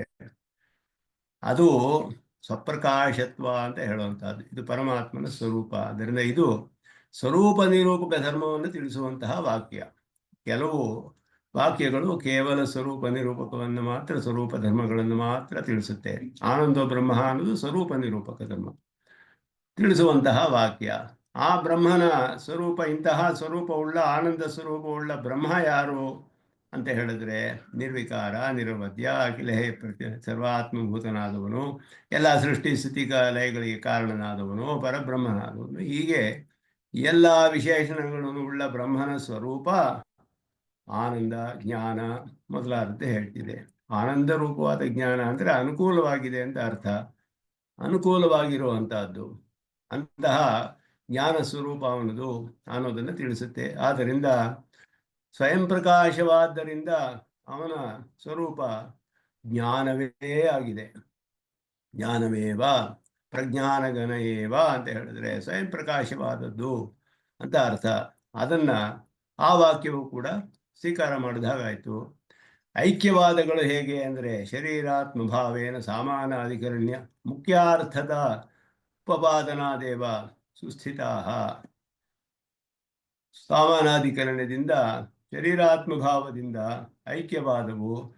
ಸಾಮಾನಾಧಿಕರಣ್ಯ ಅಂದರೆ ಅನೇಕ ಶಬ್ದಗಳು ಭಿನ್ನ ಪ್ರವೃತ್ತಿ ನಿಮಿತ್ತ ಅನಾಂ ಶಬ್ದಾನಾಂ ಏಕಸ್ಮಿನ್ ಅರ್ಥೇ ವೃತ್ತಿ, ಒಂದು ಪದಾರ್ಥವನ್ನು ತಿಳಿಸುತ್ತೆ. ಏಕಸ್ಮಿನ್ ಅರ್ಥೇ ವೃತ್ತಿ, ಅನೇಕ ಶಬ್ದಗಳು ಒಂದು ಅರ್ಥದಲ್ಲಿ, ಒಂದು ಪದಾರ್ಥದಲ್ಲಿ ವೃತ್ತಿಯನ್ನು ಹೊಂದಿದೆ ಅಂದರೆ ಅರ್ಥವನ್ನು ಹೊಂದಿದೆ. ಆ ಪದಗಳು ಬೇರೆ ಬೇರೆ ಕಾರಣಗಳನ್ನು ತಿಳಿಸೋದಕ್ಕೆ ಕಾರಣದಿಂದ ಪ್ರಯೋಗಿಸಲ್ಪಟ್ಟಿದೆ. ಭಿನ್ನ ಪ್ರವೃತ್ತಿ ನಿಮಿತ್ತಾನ, ಬೇರೆ ನಿಮಿತ್ತಗಳಿಂದ ಪ್ರವೃತ್ತ, ಒಂದೊಂದು ನಿಮಿತ್ತದಿಂದ ಪ್ರವೃತ್ತವಾಗಿದೆ. ನಿಮಿತ್ತ ಅಂದರೆ ಕಾರಣ. ಕೆಲವು ಅವನ ಸತ್ಯತ್ವವನ್ನು ತಿಳಿಸುತ್ತೆ, ಕೆಲವು ಜ್ಞಾನತ್ವವನ್ನು ತಿಳಿಸುತ್ತೆ, ಕೆಲವು ಅನಂತತ್ವವನ್ನು ತಿಳಿಸುತ್ತೆ. ಹೀಗೆ ಇರುವ ಶಬ್ದಗಳು ಸತ್ಯತ್ವ, ಜ್ಞಾನತ್ವ, ಅನಂತತ್ವ. ಸತ್ಯತ್ವ ಅನ್ನುವ ವಿಶಿಷ್ಟನಾದ ಪರಮಾತ್ಮ ಒಬ್ಬನೇ. ಅರ್ಥ ವೃತ್ತಿ ಒಂದರಲ್ಲೇ, ಒಂದೇ ಶಬ್ದ, ಒಂದೇ ಅರ್ಥದಲ್ಲಿ, ಪದಾರ್ಥದಲ್ಲಿ. ಜ್ಞಾನತ್ವವು ಒಂದೇ ಪದಾರ್ಥದಲ್ಲಿ ವೃತ್ತಿಯನ್ನು ಹೊಂದಿದೆ, ಅನಂತತ್ವವು ಒಂದೇ ಪದಾರ್ಥದಲ್ಲಿ ವೃತ್ತಿಯನ್ನು ಹೊಂದಿದೆ. ಆದರೆ ಇದು ಅವನ ಬೇರೆ ಬೇರೆ ವಿಷಯಗಳನ್ನು ತಿಳಿಸುತ್ತೆ. ಪರಮಾತ್ಮನ, ಬ್ರಹ್ಮನ ವಿಷಯದಲ್ಲಿ ಬೇರೆ ಬೇರೆ ನಿಮಿತ್ತಗಳನ್ನು ತಿಳಿಸುವುದಕ್ಕೆ ಪ್ರವೃತ್ತವಾಗಿರುವ ಶಬ್ದಗಳು. ಸತ್ಯತ್ವವನ್ನು ಅವಿಕಾರಿತ್ವವನ್ನು ತಿಳಿಸುತ್ತೆ ಸತ್ಯತ್ವ ಅಂದರೆ, ಅಥವಾ ಅವನು ತಾನಾಗಿಯೇ ಸ್ವತಃ ಸಿದ್ಧನಾದವನು ಅನ್ನೋದನ್ನು ತಿಳಿಸುತ್ತೆ. ಜ್ಞಾನತ್ವ ಅನ್ನೋದು ಅಸಂಕುಚಿತ ಜ್ಞಾನ ಸ್ವರೂಪನಾದವನು ಅಂತ ತಿಳಿಸುತ್ತೆ. ಅನಂತತ್ವ ಅನ್ನೋದು ದೇಶಕಾಲ ವಸ್ತು ಪರಿಚ್ಛೇದ ರಹಿತತ್ವ ಅನ್ನೋದು ತಿಳಿಸುತ್ತೆ. ಬೇರೆ ಬೇರೆ ವಿಷಯಗಳನ್ನು ತಿಳಿಸಕ್ಕೆ ಬಂದಿರೋ ಶಬ್ದಗಳು ಒಂದೇ ವಿಭಕ್ತಿಯಲ್ಲಿ ಒಂದೇ ಒಂದೇ ವಿಶೇಷವನ್ನು ವಿಶೇಷಿಸುವಾಗ ಸಾಮಾನಾಧಿಕರಣ್ಯ ಅಂತ ಹೇಳಲ್ಪಡೋದು. ಇದಕ್ಕೆಲ್ಲ ವಿಶೇಷವಾದದ್ದು ಒಂದೇ ಪದಾರ್ಥ, ಬೇರೆ ಬೇರೆ ಪದಾರ್ಥಗಳಲ್ಲ. ಆದ್ದರಿಂದ ಐಕ್ಯ ಅಂದರೆ ವಿಶೇಷ್ಯದಲ್ಲಿ ಐಕ್ಯ. ಸತ್ಯತ್ವ ವಿಶಿಷ್ಟನಾದ ಬ್ರಹ್ಮನೂ ಒಬ್ಬನೇ, ಜ್ಞಾನತ್ವ ವಿಶಿಷ್ಟನಾದ ಬ್ರಹ್ಮನೂ ಅವನೇ, ಅನಂತತ್ವ ವಿಶಿಷ್ಟನಾದ ಬ್ರಹ್ಮವೂ ಅವನು. ಮೂರು ಕೂಡ ಒಂದೇ ಪದಾರ್ಥದಲ್ಲಿ ಐಕ್ಯಾರ್ಥವನ್ನು ತಿಳಿಸುತ್ತೆ. ಆದ್ದರಿಂದ ಈ ಐಕ್ಯವಾದಗಳು ಈ ರೀತಿ ಎಲ್ಲವೂ ಅವನಿಗೆ ಶರೀರವಾಗಿರುವುದರಿಂದ ಆತ್ಮನಾದವನು ಒಬ್ಬನೇ ಅನ್ನೋದನ್ನು ತಿಳಿಸುತ್ತೆ. ಆಕಾಶಕ್ಕೆ ಆತ್ಮನಾದವನು ಅವನೇ, ವಾಯುವಿಗೆ ಆತ್ಮನಾದವನು ಅವನೇ, ಪೃಥ್ವಿಗೆ ದೇವತೆಗಳಿಗೆ ಯಾವ ಆತ್ಮನಾದವನು ಅವನೇ, ಮನುಷ್ಯರಿಗೆ ಆತ್ಮನಾದವನು ಅವನೇ. ಎಲ್ಲವೂ ಅವನ ಶರೀರವಾಗಿ ಎಲ್ಲಕ್ಕೂ ಆತ್ಮನಾಗಿರುವ ಪರಮಾತ್ಮ ಒಬ್ಬನೇ ಇದ್ದಾನೆ. ಆದ್ದರಿಂದ ಎಲ್ಲವೂ ಒಂದೇ. ಶರೀರವನ್ನು ತಿಳಿಸುವ ಶಬ್ದಗಳೆಲ್ಲ ಶರೀರಿಯನ್ನು ತಿಳಿಸ್ಬೋದು. ಆದ್ದರಿಂದ ಐಕ್ಯವಾದ ಇದು ಇದರಲ್ಲಿ ಯಾವ ವಿರೋಧವೂ ಇಲ್ಲ, ಮುಖ್ಯಾರ್ಥದಲ್ಲಿಯೇ ಸ್ವೀಕಾರ ಮಾಡಿದ ಹಾಗೆ. ಇದು ಪ್ರಮಾಣಗಳಿದೆ, ಎಲ್ಲದಕ್ಕೂ ಪ್ರಮಾಣಗಳಿದೆ. ಶ್ರುತಿಯೇ ಹೇಳುತ್ತೆ ಸಿ ಆತ್ಮ ಶರೀರಂ ಮಿಸ್ ಪೃಥ್ವಿ ಶರೀರಂ ಮಿಸ್ ತೇಜಸ್ ಶರೀರಂ ಎಲ್ಲ ಹೇಳುತ್ತೆ. ಅವನಿಗೆ ಅವನೇ ಅಂತರ್ಯಾಮಿ, ಅವನೇ ಅಂತರ್ಯಾಮಿ, ಅವನೇ ಆತ್ಮ, ಒಬ್ಬನೇ ಆತ್ಮ ಎಲ್ಲಕ್ಕೂ. ಆದ್ದರಿಂದ ಮುಖ್ಯ ಅರ್ಥದಲ್ಲಿಯೇ ಎಲ್ಲವೂ ಸ್ವೀಕಾರ ಮಾಡಿದಾಗುತ್ತೆ. ಅದರಲ್ಲಿಯೂ ಕೂಡ ಎಲ್ಲ ವಿಧವಾದ ವಾಕ್ಯಗಳಿಗೂ ಕೂಡ ಪ್ರಮಾಣಪೂರ್ವಕವಾಗಿ ನಾವು ಅರ್ಥವನ್ನು ನಿಶ್ಚಯ ಮಾಡಿ ಮುಖ್ಯಾರ್ಥವನ್ನೇ ಸ್ವೀಕಾರ ಮಾಡಿ ವಿರೋಧವಿಲ್ಲದಂತೆ ವರ್ಣನೆ ಮಾಡಿದರೆ ನಮ್ಮ ಆಚಾರ್ಯರು ಮಾಡಿರುವ ಮಾರ್ಗದಲ್ಲಿ ಮಾಡಲ್ಪಟ್ಟಿದೆ ಅನ್ನೋದು ತಿಳಿಸ್ತಾರೆ. ಇದನ್ನು ಶ್ರುತ ಪ್ರಕಾಶಿಕ ಆಚಾರ್ಯರು ಸ್ವಲ್ಪ ವಿವರಿಸ್ತಾರೆ ತಾತ್ಪರ್ಯ ದೀಪಿಕೆಯಲ್ಲಿ. ನಿರ್ಗುಣ ಶ್ರುತಿ ಮುಖ್ಯಾರ್ಥತ್ವಂ ಆಹಾ ನಿರ್ಗುಣ ಇತಿ. ವ್ಯವಸ್ಥಿತಾ ಅಂದರೆ ವಿಶೇಷೇಣ ಅವಸ್ಥಿತಾ ಅಂತ. ವಿ ಅನ್ನೋದು ಉಪಸರ್ಗ. ಇಲ್ಲಿ ವ್ಯವಸ್ಥೆ ಅಂತ ಹೇಳಿದ್ರೆ ವಿಶೇಷವಾಗಿ ಅವಸ್ಥಿತ ಇದೆ ಅಂತ ಅರ್ಥ. ವ್ಯವಸ್ಥಿತಾ ಅಂದರೆ ವಿಶೇಷವಾಗಿ ಹೇಳಲ್ಪಟ್ಟಿದೆ, ಆ ಅರ್ಥದಲ್ಲಿ ತಿಳಿಸುತ್ತೆ ವಿಶೇಷವಾದ ಅರ್ಥಗಳನ್ನು ಅಂತ ಅರ್ಥ. ನಿಗುಣ ಅಂದರೆ ಪ್ರಾಕೃತ ಗುಣಗಳಿಲ್ಲ ಅನ್ನುವ ವಿಶೇಷವಾದ ಅರ್ಥವನ್ನು ಹೊಂದಿ ಅಲ್ಲಿ ಪರಮಾತ್ಮನಲ್ಲಿ ಅನ್ವಯಿಸುತ್ತೆ ಅಂತ ಅರ್ಥ. ವ್ಯವಸ್ಥಿತವಾಗಿದೆ ಅಂತ ಹೇಳಿದ್ರೆ. ಹಾಗೆಯೇ ಹೇಯ ಗುಣಗಳಿಲ್ಲ ಅಂದರೆ ಹೇಯ ಗುಣಗಳಿಲ್ಲದ ಒಂದು ವಿಶೇಷವಾದ ಅರ್ಥವನ್ನು ಹೇಳುವುದರ ಮೂಲಕ ಪರಮಾತ್ಮನಲ್ಲಿ ಅನ್ವಯಿಸುವಂತಹ ನಿರ್ಗುಣ ವಾಕ್ಯಗಳು ಅಂತ ಅರ್ಥ. ವ್ಯವಸ್ಥಿತ ಅಂತ ಹೇಳಿದ್ರೆ ಭೇದ ನಿಷೇಧ ವಾಕ್ಯಂ ಪ್ರಕಾರಿ ನಾನಾತ್ವ ಅನಭ್ಯುಪಗಮಾತ್ ಮುಖ್ಯ ಅರ್ಥಮಿತ್ಯಾಹ ಅದ್ವೈತಿ. ನಾನಾತ್ವ ವಿಷೇದಗಳು ನಾನಾತ್ವ ನಿಷೇಧ ವಾಕ್ಯಗಳು, ಭೇದವನ್ನು ನಿಷೇಧಿಸುವಂತಹದ್ದು, ಭೇದವೇ ಇಲ್ಲ ಅಂತ ಹೇಳುವ ವಾಕ್ಯಗಳು. ಅದರಲ್ಲಿ ಪ್ರಕಾರಿಯಾದವನು ಒಬ್ಬನೇ, ಆದ್ದರಿಂದ ಭೇದವಿಲ್ಲ. ಎಲ್ಲಕ್ಕೂ ಆತ್ಮನಾದ ಪರಮಾತ್ಮ ಒಬ್ಬನೇ ಆಗಿರೋದ್ರಿಂದ ಎಲ್ಲವನ್ನು ತನ್ನ ಶರೀರವಾಗಿ ಉಳ್ಳ ಆತ್ಮ ಒಬ್ಬನೇ ಇರೋವನು. ಆದ್ದರಿಂದ ಆತ್ಮ ಪರಮಾತ್ಮರಲ್ಲಿ ಎರಡು ಪರಮಾತ್ಮರುಗಳಿಲ್ಲ. ದೇವತೆಗಳಿಗೆ ಒಬ್ಬ ಆತ್ಮ, ಜೀವಾತ್ಮರುಗಳಿಗೆಲ್ಲ ಒಬ್ಬ ಆತ್ಮ ಅಂತ ಹೇಳಿದ್ರೆ ಹಾಗಲ್ಲ. ಎಲ್ಲರಿಗೂ ಒಬ್ಬನೇ ಪರಮಾತ್ಮನು, ಪರಬ್ರಹ್ಮವೇ ಎಲ್ಲಕ್ಕೂ ಆತ್ಮನಾಗಿದ್ದಾನೆ. ಅದರಿಂದ ಭೇದ ನಿಷೇಧ ಅಂತ ಹೇಳಿದ್ರೆ ಪರಮಾತ್ಮನ ಏಕತ್ವ ತಿಳಿಸುತ್ತೆ. ಪರಮಾತ್ಮನು ಒಬ್ಬನೇ ಅಂತ ಹೇಳಿಬಿಟ್ಟು ದಿವ್ಯೋ ದೇವ ಏಕಃ ನಾರಾಯಣ ಏಕಃ ಅಂತ ಹೇಳೋದು ಎಲ್ಲ ಪದಾರ್ಥಗಳಿಗೂ ಆತ್ಮನಾದವನು ಒಬ್ಬನೇ, ಅವನ ನಾನಾತ್ವವಿಲ್ಲ ಅಂತ ತಿಳಿಸೋದು. ಅಂದರೆ ಬ್ರಹ್ಮಾತ್ಮಕವಾದ ಪದಾರ್ಥಗಳು ಕೆಲವು, ಅಬ್ರಹ್ಮಾತ್ಮಕವಾದ ಪದಾರ್ಥ ಕೆಲವು ಅಂತ ಭೇದವಿಲ್ಲ, ಎಲ್ಲವೂ ಬ್ರಹ್ಮಾತ್ಮಕವೇ. ಆದ್ದರಿಂದ ನಾನಾತ್ವ ನಿಷೇಧವಿಲ್ಲ. ಅಲ್ಲಿ ಬ್ರಹ್ಮಾತ್ಮಕ ಅಬ್ರಹ್ಮಾತ್ಮಕ ಅನ್ನುವ ನಾನಾತ್ವವಿಲ್ಲ. ಈ ರೀತಿ ಅದು ಪರಬ್ರಹ್ಮ ಒಬ್ಬನೇ ಸದೇವ ಸೌಮ್ಯದಿನೇಕ ಏಕಾಗ್ರ ಆಸೀತ್ ಅಂತ ಹೇಳೋದಕ್ಕೆ ಬ್ರಹ್ಮವಾಯುಧಮಗ್ರ ಆಸೀತ್, ಆತ್ಮವಾಯುಧಮಗ್ರ ಆಸೀತ್, ದಿವ್ಯೋದೇವ ಏಕೋ ನಾರಾಯಣ, ಇದೆಲ್ಲ ಹೇಳೋದು ಒಬ್ಬನೇ. ಇದುವೇ ನಾನಾತ್ವ ನಿಷೇಧಕ್ಕೆ ಅರ್ಥ. ಅದರಲ್ಲಿ ಯಾವ ವಿರೋಧವೂ ಇಲ್ಲ, ಮುಖ್ಯ ಅರ್ಥವನ್ನೇ ಹೇಳಿದಾಗುತ್ತೆ. ಭೇದಶ್ರುತಿ ಮುಖ್ಯಾರ್ಧತ್ವಮಾಹ ಸರ್ವಮಿತಿ. ಭೇದಶ್ರುತಿಗೆ ಭೇದವನ್ನು ಹೇಳುವುದು ಹೇಗೆ ಅಂತ ಹೇಳಿದ್ರೆ ಕಲ್ಯಾಣ ಗುಣಾಕರತ್ವ ಶಬ್ದೇನ ಅನುಕ್ತ ಸಕಲ ಗುಣಾಸ್ಪದತ್ವ ವಿವಕ್ಷಿತಂ. ಎಲ್ಲ ಗುಣಗಳು ಕಲ್ಯಾಣ ಗುಣಾಕರ ಅಂದರೆ ಮಂಗಳಕರವಾದ ಗುಣಗಳು, ಎಲ್ಲ ಹೇಳದೇ ಇರುವಂತಹ ಅನೇಕ ಗುಣಗಳು ಎಲ್ಲವನ್ನು ಸೇರಿಸಿಕೊಳ್ಬೋದು ಅಂತ. ಅದು ನೇರವಾಗಿಯೇ ಸ್ವೀಕಾರ ಮಾಡಿದ್ದೇವೆ, ಅದರಲ್ಲಿ ಸಂದೇಹವೇ ಇಲ್ಲ. ಜ್ಞಾನಾನಂದ ಮಾತ್ರ ವಾದಿವಾಕ್ಯ, ಜ್ಞಾನಾನಂದವನ್ನು ಮಾತ್ರ ಹೇಳುವುದು. ಅಪೃಥಕ್ ಸಿದ್ಧ ಧರ್ಮವಾಚಿ ಪದಾನಾಂ ಧರ್ಮಿ ಪರ್ಯಂತತ್ವಾತ್ ಧರ್ಮಿಸ್ವರೂಪಸ್ಯ ಜ್ಞಾನಮತ್ ಸ್ವಯಂ ಪ್ರಕಾಶತ್ವಾಚ ಮುಖ್ಯಾರ್ಥಂ ಇತ್ಯಾಹ.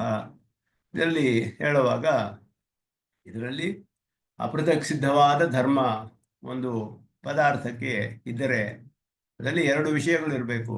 ಒಂದು ಧರ್ಮವು ಒಂದು ಪದಾರ್ಥಕ್ಕೆ ಅಪೃಥಕ್ ಸಿದ್ಧವಾಗಿರಬೇಕು, ಬೇರ್ಪಡಿಸೋ ಹಾಗೆ ಇಲ್ಲದೆ ಇರೋ ಹಾಗಿರ್ಬೇಕು. ಮತ್ತೆ ಆ ಪದಾರ್ಥ ಇರುವಷ್ಟು ಕಾಲವೂ ಇರಬೇಕದು.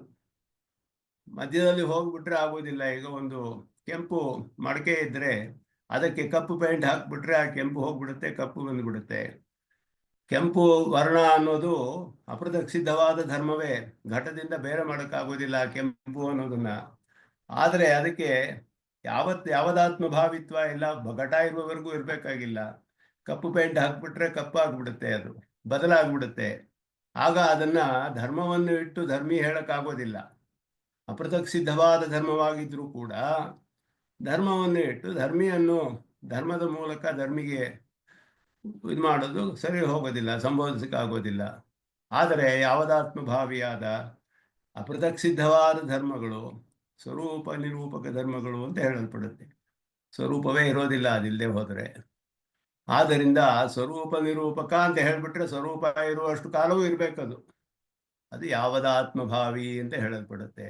ಆ ಸ್ವರೂಪ ನಿರೂಪಕ ಧರ್ಮಗಳು ಜ್ಞಾನ ಆನಂದ ಅದನ್ನು ತಿಳಿಸುವ ಪದಾರ್ಥಗಳು ಹೇಳುತ್ತಲ್ಲ, ಇದು ಜ್ಞಾನ ಅಂತಾನೆ ಹೇಳ್ಬೋದು ಅವನ್ನ. ವಿಜ್ಞಾನಂ ಯಜ್ಞಂ ತನುತೆ, ಶ್ರುತಿಯೇ ಹಾಗೆ ಪ್ರಯೋಗ ಮಾಡುತ್ತೆ. ಸೂತ್ರಕಾರರು ಅದನ್ನ ಸ್ಪಷ್ಟವಾಗಿ ಹೇಳಿದ್ರು. ಅದುವೇ ಅವನಿಗೆ ಸಾರಭೂತವಾದ ತದ್ಗುಣ ಸಾರತ್ವಾತು ತದ್ವ್ಯಪದೇಶ ಪ್ರಾಜ್ಞವತೆ. ಪರಮಾತ್ಮನ ಒಂದು ಉದಾಹರಣೆಯನ್ನು ಕೊಟ್ಟು ಜೀವಾತ್ಮನ ಸ್ವರೂಪವನ್ನು ನಿಷ್ಕರ್ಷೆ ಮಾಡ್ತಾರೆ ಸೂತ್ರಕಾರರು. ಅದರಲ್ಲಿ ಹೇಳುವಾಗ ಸಾರಭೂತವಾದ ಅರ್ಥ ತದ್ಗುಣ ಸಾರತ್ವಾತ್, ಜೀವಾತ್ಮನಿಗೆ ಜ್ಞಾತೃತ್ವ ಅನ್ನೋದೇ ಧರ್ಮ, ಅವನಿಗೆ ಸಾರಭೂತವಾದ ಗುಣ. ಅದು ಜೀವಾತ್ಮನ ಸ್ವರೂಪ ಇರುವವರೆಗೂ ಇರುತ್ತೆ, ಸ್ವರೂಪ ನಿರೂಪಕ ಧರ್ಮ. ಆದ್ದರಿಂದ ಅವನನ್ನು ಜ್ಞಾನಂ ಅಂತ ಹೇಳ್ಬಿಡ್ಬೋದು, ಅದರಲ್ಲಿ ಏನು ವಿರೋಧವಿಲ್ಲ. ಹಾಗೆಯೇ ಹೇಗೆ ಅಂದರೆ, ಉದಾಹರಣೆಗೆ ಪರಮಾತ್ಮನ ಉದಾಹರಣೆ ಕೊಟ್ಟರು. ಆನಂದೋ ಬ್ರಹ್ಮ ಅಂತ ಹೇಳಿದಾಗೆ ಪ್ರಾಜ್ಞವತ್ ಅಂತ ಬಾದರಾಯಣರ ಸೂತ್ರದಲ್ಲಿ ತದ್ಗುಣಸಾರತ್ವಾತು ತದ್ವ್ಯಪದೇಶ ಪ್ರಾಜ್ಞವತ್. ಪ್ರಾಜ್ಞ ಅಂದರೆ ಪರಬ್ರಹ್ಮ, ಅವನಂತೆಯೇ ಶ್ರುತಿ ಇದು ಬೇಕಾದಷ್ಟು ಕಡೆ ಹೀಗೆ ಹೇಳಿದೆ. ಆದ್ದರಿಂದ ಅದು ಮತ್ತೆ ಜ್ಞಾನ ಸ್ವಯಂ ಪ್ರಕಾಶವೂ ಆಗಿದೆ. ಆದ್ದರಿಂದ ಜ್ಞಾನ ಅಂತ ಹೇಳ್ಬೋದು. ಧರ್ಮಿ ಸ್ವರೂಪವು ಕೂಡ ಜ್ಞಾನದಂತೆಯೇ ಸ್ವಯಂ ಪ್ರಕಾಶವಾಗಿದೆ. ಆದ್ದರಿಂದ ಅದು ಕೂಡ ಜ್ಞಾನವೇ, ಅದು ಆನಂದವೇ ಅಂತ ಹೇಳಲ್ಪಟ್ಟಿದೆ. ಜ್ಞಾನಾನಂದ ಮಾತ್ರವಾದಿಚ ವಾಕ್ಯಂ ಸರ್ವಸ್ಮಾದ್ ಅನ್ಯತ್ವಂ ವಿಲಕ್ಷಣತ್ವಂ ತದುಪಪಾದಕಂ ಸರ್ವಕಲ್ಯಾಣ ಗುಣತ್ವಾದಿನ ಉಚ್ಯತೆ. ಎಲ್ಲದಕ್ಕಿಂತಲೂ ವಿಲಕ್ಷಣನಾದವನು ಪರಮಾತ್ಮ ಅನ್ನೋದನ್ನೆಲ್ಲ ಹೇಳಿದ್ರು. ಅದು ಜ್ಞಾನ ಸ್ವರೂಪನಾದ ಬ್ರಹ್ಮನ ಬೇರೆ ಧರ್ಮಗಳನ್ನು ಶ್ರುತಿ ಅನೇಕ ಕಡೆ ಹೇಳಿದೆ. ಅದನ್ನೆಲ್ಲ ಹೇಳಿ ಇಂತಹ ಸ್ವರೂಪವುಳ್ಳ ಪರಮಾತ್ಮನ ಸ್ವರೂಪವು ಜ್ಞಾನ, ಅದು ಸ್ವಯಂ ಪ್ರಕಾಶ ಅನ್ನೋದನ್ನ ಪ್ರಜ್ಞಾನಂ ಬ್ರಹ್ಮ ಮೊದಲಾದ ವಾಕ್ಯಗಳು ತಿಳಿಸುತ್ತೆ ಹೊರತು ಕೇವಲ ಜ್ಞಾನ ಅವನಿಗೆ ಧರ್ಮಗಳಿಲ್ಲ ಅಂತ ಹೇಳಲಿಲ್ಲ ಶ್ರುತಿ. ಜ್ಞಾನ ಅವನ ಸ್ವರೂಪ ವಿಷಯವನ್ನು ತಿಳಿಸುತ್ತೆ ಹೊರತು ಅವನಿಗೆ ಧರ್ಮಗಳೇ ಇಲ್ಲ ಅಂತ ಶ್ರುತಿಯಲ್ಲಿ ಹೇಳಲಿಲ್ಲ. ಅದು ಕೂಡ ಅಲ್ಲಿ ಅರ್ಥವನ್ನು ಹೇಳ್ತಾರೆ. ಇದೆಲ್ಲ ಈ ವಿಶೇಷಣಗಳಿಗೆಲ್ಲ ಅಭಿಪ್ರಾಯವನ್ನು ತಿಳಿಸ್ತಾರೆ. ಸತ್ಯಂ ಜ್ಞಾನಂ ಇತ್ಯಾದಿ ಶ್ರುತಿ, ಇದನ್ನು ಸ್ವಲ್ಪ ವಿವರಿಸ್ತಾರೆ. ಇವಾಗ ಸತ್ಯಂ ಜ್ಞಾನಂ ಅನಂತ ಬ್ರಹ್ಮ ಅನ್ನೋದು ಬಹಳ ವಿಸ್ತಾರವಾಗಿ ವಿಚಾರ ಮಾಡಲ್ಪಟ್ಟ ವಾಕ್ಯ. ಆರ್ಥಭೇದ ನಿಷೇಧ ಪರ ಇತಿ ಈ ಪರಾಭ್ಯುಪಗತಿ. ಆರ್ಥ ಭೇದ ನಿಷೇಧ ಪರ ಅಂತ ಹೇಳಿದ್ರೆ, ಈ ಸತ್ಯ ಜ್ಞಾನ ಮೊದಲಾದದೆಲ್ಲ ಇದೆಯಲ್ಲ, ಅರ್ಥದಲ್ಲಿ ತಿಳಿದು ಬರುವಂಥದ್ದನ್ನೆಲ್ಲ ಸತ್ಯತ್ವ ಅನ್ನೋದನ್ನು ನಿಷೇಧಿಸುತ್ತೆ. ಅದು ಜ್ಞಾನತ್ವ ಅನ್ನೋದನ್ನು ನಿಷೇಧ ಮಾಡ್ತಾ ಇದೆ. ಅರ್ಥದಲ್ಲಿ ಹಾಗೆ ತಿಳ್ಕೊಳ್ಬೇಕು. ತಾತ್ಪರ್ಯ ಅರ್ಥ ಅಂದರೆ ಅರ್ಥದಲ್ಲಿ ತಾತ್ಪರ್ಯದಲ್ಲಿ ಏನು ತಿಳಿಯುತ್ತೆ ಅಂದರೆ, ಶ್ರುತಿಯಲ್ಲಿ ಶಬ್ದದಲ್ಲಿ ಸತ್ಯ ಅಂತ ಹೇಳಿದ್ರು, ಅರ್ಥದಲ್ಲಿ ಸತ್ಯವನ್ನು ನಿಷೇಧನ ಮಾಡ್ತಾ ಇದೆ, ಸತ್ಯತ್ವವನ್ನು ನಿಷೇಧಿಸ್ತಾ ಇದೆ. ಇದು ಆ ರೀತಿಯೇ ಅರ್ಥ ಮಾಡಬೇಕು ಅಂತ ಅದ್ವೈತದಲ್ಲಿ ಅಂಗೀಕಾರ ಮಾಡಿದ್ದಾರೆ. ಯಾಕೆಂದರೆ ನಿರ್ವಿಶೇಷ ಬ್ರಹ್ಮವನ್ನು ಸ್ಥಾಪನೆ ಮಾಡಬೇಕು ಅವರು. ಇದೆಲ್ಲ ವಿಶೇಷಣಗಳನ್ನು ನೇರವಾಗಿ ಹೇಳಿದಾಗಿದೆ. ಶ್ರುತಿಯ ಅಭಿಪ್ರಾಯ ವಿಶೇಷಣ ಹೇಳೋದಲ್ಲ ಇಲ್ಲಿ. ಶಬ್ದದಲ್ಲಿ ವಿಶೇಷಣ ಹೇಳಿದ್ರು, ಶಾಬ್ದವಾಗಿ ವಿಶೇಷಣ ಇದ್ರು, ಅರ್ಥದಲ್ಲಿ ಅದರ ನಿಷೇಧವೇ ಇದಕ್ಕೆ ತಾತ್ಪರ್ಯ ಅಂತ ನಿಶ್ಚಯ ಮಾಡಿದ್ರು. ಅದು ಬೇರೆ ಶ್ರುತಿಗಳಿಗೆಲ್ಲ ವಿರೋಧ ಬರುತ್ತೆ. ಶ್ರುತಿ ಹಾಗೆ ಹೇಳೋದಕ್ಕೆ ಸಾಧ್ಯವಿಲ್ಲ. ಮುಖ್ಯ ಅರ್ಥ ಸ್ವೀಕಾರ ಮಾಡಿದಾಗ ಆಗೋದಿಲ್ಲ. ಎಲ್ಲದಕ್ಕೂ ಅಮುಖ್ಯ ಅರ್ಥ ಸ್ವೀಕಾರ ಮಾಡಬೇಕು. ಸತ್ಯಂಗೂ ಅಮುಖ್ಯ ಅರ್ಥ, ಜ್ಞಾನಂಗೂ ಅಮುಖ್ಯ ಅರ್ಥ, ಅನಂತಂಗೂ ಅಮುಖ್ಯ ಅರ್ಥ, ಬ್ರಹ್ಮ ಅನ್ನೋ ಶಬ್ದಕ್ಕೂ ಅಮುಖ್ಯ ಅರ್ಥ.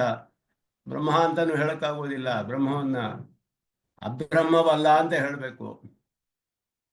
ಹಾಗೆ ಒಂದೊಂದಕ್ಕೂ ಮುಖ್ಯಾರ್ಥವನ್ನು ಬಿಟ್ಬಿಡ್ಬೇಕು. ಎಲ್ಲಾ ಶಬ್ದಗಳಿಗೂ ಮುಖ್ಯಾರ್ಥ ತ್ಯಾಗ ಮಾಡಬೇಕಾಗುತ್ತೆ. ಒಂದು ಶಬ್ದದಿಂದ ಹೇಳ್ಬಿಟ್ರೆ ಅದಕ್ಕೆ ವಾಚ್ಯತ್ವ ವೇದ್ಯತ್ವ ಎರಡೂ ಇಲ್ಲ ಬ್ರಹ್ಮನಿಗೆ ಅಂತ ಹೇಳಬೇಕು. ವಾಚ್ಯತ್ವವೇ ಇಲ್ಲ ಬ್ರಹ್ಮನಿಗೆ, ವೇದ್ಯತ್ವವೂ ಇಲ್ಲ. ಹೀಗೆ ಅರ್ಥ ಮಾಡಿದೆ, ಇದುವೇ ತಾತ್ಪರ್ಯ ಅಂತ ಬೇರೆಯವರು ಒಪ್ಕೊಂಡಿರುವಂತ ದ್ವೈತದಲ್ಲಿ ಅದರಲ್ಲಿ ಏನು ಅರ್ಥ ಅನ್ನೋದನ್ನ ಇಲ್ಲಿ ತಿಳಿಸ್ತಾರೆ. ಜ್ಞಾನಸ್ಯ ಜ್ಞಾನಾದಿ ಗುಣಾಶ್ರಯತ್ವ ಅನುಪಪತ್ತಿ. ಜ್ಞಾನ ಮೊದಲಾದ ಗುಣಗಳ ಆಶ್ರಯತ್ವ ಆಗಿರೋದು ಉಪಪನ್ನವಲ್ಲ, ಪೂರ್ವ ಪಕ್ಷ ಇದು ಜ್ಞಾನಕ್ಕೆ. ಕಥಂ ಅಂತ ಹೇಗೆ ಹೇಳ್ತೀರಾ ಅಂದರೆ ಅದರ್ಶನಾತ್, ಹಾಗೆ ಕಂಡು ಬರೋದಿಲ್ಲ. ತರ್ಹಿ ಜ್ಞಾನಂ ಕಸ್ಯಚಿತ್ ಇಲ್ಲಿ ಬೇರೆ ಒಂದು ವಾದವನ್ನು ತಿಳಿಸ್ತಾರೆ ತಾತ್ಪರ್ಯ ದೀಪಿಕೆಯಲ್ಲಿ ಸುದರ್ಶನ ಸೂರಿಗಳು. ಕಸ್ಯಚಿತ್ ಧರ್ಮಭೂತಂ ದೃಷ್ಟಂ. ಜ್ಞಾನ ಅಂತ ಹೇಳಿದ್ರೆ ಯಾರ್ದೋ ಜ್ಞಾನ ತಾನೆ, ಒಬ್ಬನಿಗೆ ಇರುವ ಜ್ಞಾನವನ್ನು ತಿಳಿಸ್ಬೇಕು. ಜ್ಞಾನ ಅಂದ್ರೆ ಏನು? ಜ್ಞಾನ ಅನ್ನೋದು ಧರ್ಮ ವಿಶೇಷಣ, ಅದು ಅಟ್ರಿಬ್ಯೂಟು. ಅದು ಸ್ವಂತವಾಗಿ ಇರಕ್ಕೆ ಸಾಧ್ಯವಿಲ್ಲವಲ್ಲ. ಯಾವುದೋ ಒಂದು ಪದಾರ್ಥವನ್ನು ಆಶ್ರಯಿಸಿ ಇರಬೇಕು. ಯಾವುದೋ ಒಂದು ಪದಾರ್ಥದ ಧರ್ಮವಾಗಿ ಇರಬೇಕು. ಕಸ್ಯಚಿತೆ ಧರ್ಮಭೂತಂ ದೃಷ್ಟಂ. ಧರ್ಮವಾಗಿದ್ದರೆ ಸಾಧ್ಯ. ಇವಾಗ ನನಗೆ ಜ್ಞಾನವಿದೆಯೋ ಜ್ಞಾನವಿಲ್ವೋ ಅಂತ ಹೇಳಬೇಕು ಹೊರತು ಜ್ಞಾನ ಮಾತ್ರ ಸಪರೇಟ್ ಆಗಿ ಇಂಡಿಪೆಂಡೆಂಟ್ ಆಗಿ ಸ್ವತಂತ್ರವಾಗಿ ಇರಕ್ಕೆ ಸಾಧ್ಯವಿಲ್ಲ. ಜ್ಞಾತ ಇರಬಹುದು ಸ್ವತಂತ್ರವಾಗಿ. ಜ್ಞಾತಾಗೆ ಒಂದು ಜ್ಞಾನ ಧರ್ಮವಾಗಿರುತ್ತೆ, ಒಂದು ವಿಷಯದಲ್ಲಿ ಇರುತ್ತೆ, ಜ್ಞೇಯವಾದ ವಿಷಯದಲ್ಲಿ. ಇದೆಲ್ಲ ತ್ರಿಪುಟಿ ಅಂತ ಹೇಳಲ್ಪಡುತ್ತೆ. ಜ್ಞಾನವು ತ್ರಿಪುಟಿ. ಅದು ಸಕರ್ತೃಕ ಸಕರ್ಮಕ ಧಾತು, ಜ್ಞಾಧಾತು. ಜ್ಞಾ ಅವಬೋಧನೆ ಯಾರಿಗೂ ಬಂದಿದೆ ಜ್ಞಾನ? ಯಾವ ವಿಷಯದಲ್ಲಿ ಬಂದಿದೆ? ಜ್ಞಾನವೇ ಸ್ವತಂತ್ರವಾಗಿರಕ್ಕಾಗುವುದಿಲ್ಲ. ಅದರಿಂದ ಕಸ್ಯಚಿತೆ ಧರ್ಮಭೂತಂ ದೃಷ್ಟಂ ಅಂತ ನಾವು ಹೇಳಿದ್ರೆ ಬ್ರಹ್ಮ ಕಸ್ಯಚಿತೆ ಧರ್ಮಭೂತಂ ಸ್ಯಾತ್. ಹಾಗೇನಾಗುತ್ತೆ? ಪೂರ್ವ ಪಕ್ಷಿಗೆ ನಾವು ಮಾಡೋ ವಾದ ಇದು. ಜ್ಞಾನವು ಜ್ಞಾನ ಅನ್ನೋ ಗುಣಕ್ಕೆ ಆಶ್ರಯತ್ವವನ್ನು ಹೇಳಕ್ಕಾಗೋದಿಲ್ಲ ಬ್ರಹ್ಮನಿಗೆ. ಯಾಕೆ ಅಂದರೆ ಅದು ಉಪಪನ್ನವಲ್ಲ.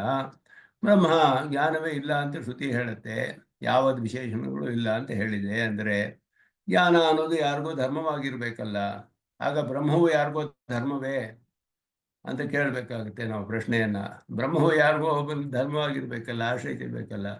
ಶ್ರುತಿ ಬಲಾತ್ ನ ಧರ್ಮಭೂತಮಿತಿ ಚೇತೆ. ಇಲ್ಲ, ಶ್ರುತಿಯಲ್ಲಿ ಧರ್ಮ ಅಂತ ಹೇಳಲಿಲ್ಲ. ಶ್ರುತಿಯಲ್ಲಿ ಧರ್ಮ ಬ್ರಹ್ಮ ಧರ್ಮ ಒಬ್ಬರ ಧರ್ಮ ಅಂತ ಹೇಳಲಿಲ್ವಲ್ಲ. ಹಾಗಾದ್ರೆ ಶ್ರುತಿ ಜ್ಞಾನಗಳು ಇದೆ ಅಂತ ಧರ್ಮಗಳಿದೆ ಅಂತ ಹೇಳಿದೆಯಲ್ಲ ಬ್ರಹ್ಮನಿಗೆ, ಅದನ್ನು ಒಪ್ಕೊಳ್ಬೇಕೋ ಬೇಡವೋ? ತರ್ಹಿ ಶ್ರುತಿ ಬಲಾತೆ ಜ್ಞಾನಾದಿ ಆಶ್ರಯತ್ವಪಿ ಸ್ವೀಕಾರ್ಯಂ. ಶ್ರುತಿ ಹೇಳಿದೆ ಹೀಗಿಲ್ಲ ಅಂದ್ರೆ ಶ್ರುತಿ ಹೀಗೂ ಹೇಳಿದೆಯಲ್ಲ, ಇದನ್ನು ಬಿಟ್ಟರೆ ಅದನ್ನು ಯಾರು ಸ್ವೀಕಾರ ಮಾಡೋರು? ಅದನ್ನು ಮಾಡಬೇಕಲ್ಲ. ಆವಾಗ ಒಂದು ಭಾಗದಲ್ಲಿ ಶ್ರುತಿ ಸ್ವೀಕಾರ ಮಾಡಿ ಇನ್ನೊಂದು ಭಾಗದಲ್ಲಿ ಮಾಡೋದಿಲ್ಲ ಅಂತ ಹೇಳಿದ್ರೆ ಪ್ರಮಾಣ ಹೋಗ್ಬಿಡುತ್ತೆ. ಒಂದು ಭಾಗ ಪ್ರಮಾಣ ಹೋದರೆ ಪೂರ್ಣವಾಗಿ ಪ್ರಮಾಣ ಹೋಗ್ಬಿಡುತ್ತೆ. ಯಾವ ಭಾಗ ಪ್ರಮಾಣ ಅಂತ ಹೇಗೆ ನಿಶ್ಚಯ ಮಾಡೋದು? ಇದುವೇ ಪ್ರಮಾಣವೋ ಅದುವೇ ಪ್ರಮಾಣವೋ ಅಂತ ಹೇಗೆ ನಿಶ್ಚಯ ಮಾಡೋದು ಅವಾಗ? ಆದ್ದರಿಂದ ವಿರೋಧ ಬಂತು ಅಲ್ಲಿ, ಪರಸ್ಪರ ವಿರೋಧ. ಹಾಗಿಲ್ಲದೆ ಅರ್ಥ ಮಾಡಬೇಕು ಅನ್ನೋದು ಇದು. ವ್ಯಾಪ್ತಿ ವಿರುದ್ಧಸ್ಯಾಪಿ ಶ್ರುತಿ ಪ್ರತಿಪನ್ನಸ್ಯ ಅಂಗೀಕಾರಾತ್. ಶ್ರುತಿಯಲ್ಲಿ ಹೇಳೋದು ನಮಗೆ ವ್ಯಾಪ್ತಿಯಿಂದ ನಿರೂಪಣೆ ಮಾಡೋಕ್ಕೆ ಸಾಧ್ಯವಿಲ್ಲ. ಲೋಕದಲ್ಲಿ ನೋಡಿ, ವ್ಯಾಪ್ತಿ ಅಂತ ಹೇಳಿದ್ರೆ ಒಂದಕ್ಕೆ ಎರಡು ವಿಷಯಗಳಲ್ಲಿ ಇರುವ ನಿಯತವಾದ ಒಂದು ಸಂಬಂಧ, ಆ ವ್ಯಾಪ್ತಿ ಅಂತ ಹೇಳೋದು. ಈಗ ಹೊಗೆಗೂ ಅಗ್ನಿಗೂ ನಿಯತವಾದ ವ್ಯಾಪ್ತಿ ಇದೆ. ಅದನ್ನು ನೋಡಿದ್ರೆ ಹೊಗೆ ನೋಡಿದಾಗೆಲ್ಲ ಅಗ್ನಿಯನ್ನ ಊಹೆ ಮಾಡಬಹುದು. ಆದ್ದರಿಂದ ಅಗ್ನಿ ಇಲ್ಲದೆ ಹೋದ್ರೆ ಹೊಗೆ ಇರಕ್ಕೆ ಸಾಧ್ಯವಿಲ್ಲ. ಹೊಗೆ ಸ್ವತಂತ್ರವಾಗಿರಕ್ಕಾಗೋದಿಲ್ಲ, ಅಗ್ನಿಯಿಂದಲೇ ಹೊಗೆ ಬರಬೇಕು. ಹೊಗೆ ಇಲ್ಲದೆ ಅಗ್ನಿ ಇರಬಹುದು, ಆದರೆ ಹೀಗೆ ಇನ್ನೊಂದು ಕಡೆ ಹಾಗಿರಕ್ಕೆ ಸಾಧ್ಯವಿಲ್ಲ.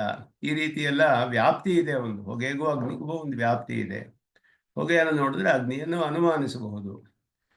ಇದೆರಡು ಕೂಡ ಪ್ರತ್ಯಕ್ಷವಾಗಿ ತಿಳಿಯುವ ವಿಷಯಗಳು ಲೋಕದಲ್ಲಿ. ಅತೀಂದ್ರಿಯವಾದ ವಿಷಯಕ್ಕೆ ವ್ಯಾಪ್ತಿ ನಮಗೆ ತಿಳಿಯಕ್ಕಾಗೋದಿಲ್ಲ. ಆದ್ದರಿಂದಲೇ ಈಶ್ವರನನ್ನ ಅನುಮಾನದಿಂದ ಸಾಧಿಸಕ್ಕಾಗೋದಿಲ್ಲ. ನೈಯಾಯಿಕರಿಗೆ ನಮ್ಮ ಆಕ್ಷೇಪ ಅದೇ ಬಲವಾದದ್ದು. ಈಶ್ವರನನ್ನ ಅನುಮಾನದಿಂದಲೇ ಸಾಧಿಸ್ತಾರೆ, ಕಾರ್ಯಕಾರಣ ಭಾವ ಇಟ್ಕೊಂಡು. ಲೋಕದಲ್ಲಿ ಇರುವ ಕಾರ್ಯಕಾರಣ ಭಾವ ಎಲ್ಲ ಕರ್ಮವಶ್ಯರನ್ನು ಕುರಿತದ್ದು. ಈ ವ್ಯಾಪ್ತಿಯು ಇನ್ನೊಬ್ಬ ಕರ್ಮವಶ್ಯನಲ್ಲಿ ನಾವು ಅನ್ವಯಿಸಬಹುದೇ ಹೊರತು ಅಕರ್ಮವಶ್ಯನಿಗೆ ಅನ್ವಯಿಸಕ್ಕಾಗೋದಿಲ್ಲ. ಕರ್ಮವಶ್ಯರ ದೃಷ್ಟಾಂತ ಕೊಟ್ಟು ಅಕರ್ಮವಶ್ಯನನ್ನು ಹೇಗೆ ಊಹೆ ಮಾಡ್ತೀರಾ ನೀವು ಅಂತ ಪ್ರಶ್ನೆ ಮಾಡ್ತೀವಿ. ಕರ್ಮಕ್ಕಿಂತ ಹೊರಪಟ್ಟವನನ್ನ ಹೇಗೆ ಊಹೆ ಮಾಡೋದು? ಲೋಕದಲ್ಲಿರುವ ಎಲ್ಲ ಕಾರಣಗಳು ಕೂಡ ಕರ್ಮವಶ್ಯರಾದವರ ವಿಷಯವೇ, ಚತುರ್ಮುಖ ಬ್ರಹ್ಮನವರೆಗೂ ಕೂಡ. ಆದರೆ ಜಗತ್ಕಾರಣನಾದ ಬ್ರಹ್ಮ ಕರ್ಮವಶ್ಯನಲ್ಲವಲ್ಲ. ಇವರ ಮೂಲಕ ಅವರಿಗೆ ವ್ಯಾಪ್ತಿ ಇಲ್ಲ. ಕರ್ಮವಶ್ಯನಿಗೂ ಅಕರ್ಮವಶ್ಯನಿಗೂ ವ್ಯಾಪ್ತಿ ಹೇಳಕ್ಕಾಗೋದಿಲ್ಲ, ಸಂಬಂಧವಿಲ್ಲ. ಕಾರ್ಯಕಾರಣ ಭಾವ ಇಟ್ಕೊಂಡು ಸಾಧಿಸಕ್ಕಾಗೋದಿಲ್ಲ. ಆದರೆ ಲೋಕದ ವ್ಯಾಪ್ತಿಗೂ ಶ್ರುತಿ ಹೇಳುವ ವಿಷಯಗಳಿಗೂ ವ್ಯತ್ಯಾಸವಿದೆ. ಶ್ರುತಿಯಲ್ಲಿ ಎರಡು ಪರಸ್ಪರ ವಿಷಯ ಹೇಳಿದರೆ ಅಲ್ಲಿ ವ್ಯಾಪ್ತಿಯನ್ನು ನಾವು ಪ್ರಶ್ನೆ ಮಾಡೋಕ್ಕಾಗೋದಿಲ್ಲ. ಯಾಕೆಂದರೆ ಎರಡು ಅತೀಂದ್ರಿಯವಾದ ವಿಷಯಗಳು. ಆದ್ದರಿಂದ ಅತೀಂದ್ರಿಯವಾದ ವಿಷಯಗಳಲ್ಲಿ ಹೇಗಿದೆ ಅನ್ನೋದು ನಮಗೆ ಇಲ್ಲಿ ಈ ವಿಷಯಗಳನ್ನು ನೋಡಿ ಅಲ್ಲಿಯೂ ಹೀಗೆ ಇರಬಹುದು ಅಂತ ನಾವು ಊಹೆ ಮಾಡೋಕ್ಕಾಗಲ್ಲ. ಇಲ್ಲಿ ಒಂದು ಜ್ಞಾನವು ಇನ್ನೊಂದು ಜ್ಞಾನಕ್ಕೆ ವಿಶೇಷಣವಾಗಿರೋದು ಕಂಡುಬರುವ ಒಂದು ವಿಷಯ, ಇನ್ನೊಂದು ಧರ್ಮ ಇನ್ನೊಂದು ಧರ್ಮಕ್ಕೆ ಆಗೋದಿಲ್ಲ. ಜ್ಞಾನವು ಜ್ಞಾನಕ್ಕೆ ವಿಶೇಷಣವಾಗೋದಿಲ್ಲ ಅಂತ ಹೇಳಿ ನೈಯಾಯಿಕರ ವಾದ. ಹಾಗೆ ಹೇಳ್ತಾರೆ. ಲೋಕದಲ್ಲಿ ಹಾಗಿರಬಹುದು, ಆದರೆ ಅತೀಂದ್ರಿಯವಾದ ವಿಷಯದಲ್ಲಿ ಆ ವ್ಯಾಪ್ತಿಯನ್ನು ನಾವು ಪ್ರಶ್ನೆ ಮಾಡೋಕ್ಕಾಗೋದಿಲ್ಲ. ಜ್ಞಾನ ಸ್ವರೂಪವೂ ಇರ್ಬೋದು, ಜ್ಞಾನ ಗುಣವೂ ಇರ್ಬೋದು. ಶ್ರುತಿ ಹಾಗೆ ಹೇಳುತ್ತೆ. ಕರ್ತ ಭೋಕ್ತ ಭೋಕ್ತ ಕರ್ತ ವಿಜ್ಞಾನಾತ್ಮ ಪುರುಷಃ ಬೋಧ ಕರ್ತ ಘ್ರಾತ ರಸಯಿತ ಮಂತ ವಿಜ್ಞಾನಾತ್ಮ ಪುರುಷಃ ಅಂತ ಹೇಳುತ್ತೆ ಪ್ರಶ್ನೋಪನಿಷತ್ತು. ತಿಳಿತಾನೆ, ಘ್ರಾತತ್ವವಿದೆ, ಇದಿದೆ, ಘ್ರಾಣೇಂದ್ರಿಯವಿದೆ, ರಸಹಿತ ರಸವನ್ನು ರುಚಿಯನ್ನು ತಿಳ್ಕೊತಾನೆ, ಎಲ್ಲವನ್ನು ಮಾಡ್ತಾನೆ. ಅವನು ಬೋಧ ಜ್ಞಾನವನ್ನು ತಿಳ್ಕೊಳ್ತಾನೆ. ವಿಜ್ಞಾನಾತ್ಮ ಪುರುಷಃ, ಅವನ ಸ್ವರೂಪವು ಜ್ಞಾನವೇ. ಶ್ರುತಿ ಅದನ್ನೆಲ್ಲ ಹೇಳುತ್ತೆ. ವಿಜ್ಞಾತಾರಮರೆ ತೇನ ವಿಜಾನೀಯಾತ್, ಇದೆಲ್ಲ ಪ್ರಮಾಣಗಳು ಬೇಕಾದಷ್ಟು ಇದೆ. ಜ್ಞಾನವೇ ಜ್ಞಾನಕ್ಕೆ ಧರ್ಮವಾಗಿರಬಹುದು. ಜ್ಞಾನ ಸ್ವರೂಪ ಜ್ಞಾನ ಗುಣ ಎರಡು ಕೂಡ ಜ್ಞಾನವು ಜ್ಞಾನವನ್ನು ಆಶ್ರಯಿಸಿರಬಹುದು. ಅದರಲ್ಲಿ ಯಾವುದೇ ವಿರೋಧವೂ ಇಲ್ಲ. ಲೋಕದ ವ್ಯಾಪ್ತಿಯನ್ನು ಇಟ್ಕೊಂಡು ಅಲ್ಲಿ ವಿಚಾರ ಮಾಡೋಕ್ಕಾಗೋದಿಲ್ಲ. ಆದ್ದರಿಂದ ಅದನ್ನ ಹೇಳ್ತಾರೆ ವ್ಯಾಪ್ತಿ ವಿರುದ್ಧಸ್ಯಾಪಿ, ಅಂದರೆ ಲೋಕದ ವ್ಯಾಪ್ತಿಗೆ ವಿರುದ್ಧವಾದದ್ದೇ ಹೊರತು ಶ್ರುತಿ ಪ್ರತಿಪನ್ನಸ್ಯ ಅಂಗೀಕಾರ. ಶ್ರುತಿ ಪ್ರತಿಪನ್ನವಾದ್ದರಿಂದ ಅಂಗೀಕಾರ ಮಾಡಬೇಕು. ಕಿಂಚ ಅದಕ್ಕೆ ಮೇಲೆ ವ್ಯಾಪ್ತಿ ವಿರೋಧೋಪಿ ನಾಸ್ತಿ, ವ್ಯಾಪ್ತಿ ವಿರೋಧವೇ ಇಲ್ಲ. ಧರ್ಮಭೂತ ಜ್ಞಾನಸ್ಯೈವ ಹಿ ಜ್ಞಾನಾದಿ ಆಶ್ರಯತ್ವಂ ದೃಷ್ಟಂ. ಆ ಜ್ಞಾನವು ಒಂದು ಪದಾರ್ಥಕ್ಕೆ ಅಪತಕ್ಷಿದ್ಧವಾದ ಧರ್ಮ ಅಂತ ನಾವು ಸ್ವೀಕಾರ ಮಾಡೋದಿಲ್ಲ. ಒಂದು ಗುಣವನ್ನು ಪದಾರ್ಥವು ಪರಮಾತ್ಮನ ವಿಷಯದಲ್ಲಿ ಮಾಡಿದ್ದೀವಿ, ಅದು ಶ್ರುತಿ ಹೇಳಿದೆ. ಜ್ಞಾನ ಎರಡೂ ಜ್ಞಾನವೇ ಆಗಿದೆಯಲ್ಲ. ಒಂದು ಜ್ಞಾನಕ್ಕೆ ಹೇಗೆ ಆಶ್ರಯಿಸುತ್ತೆ ಅಂದರೆ, ಒಂದು ಜ್ಞಾನ ಧರ್ಮವಾಗಿದೆ, ಒಂದು ಜ್ಞಾನ ಧರ್ಮಿಯಾಗಿದೆ.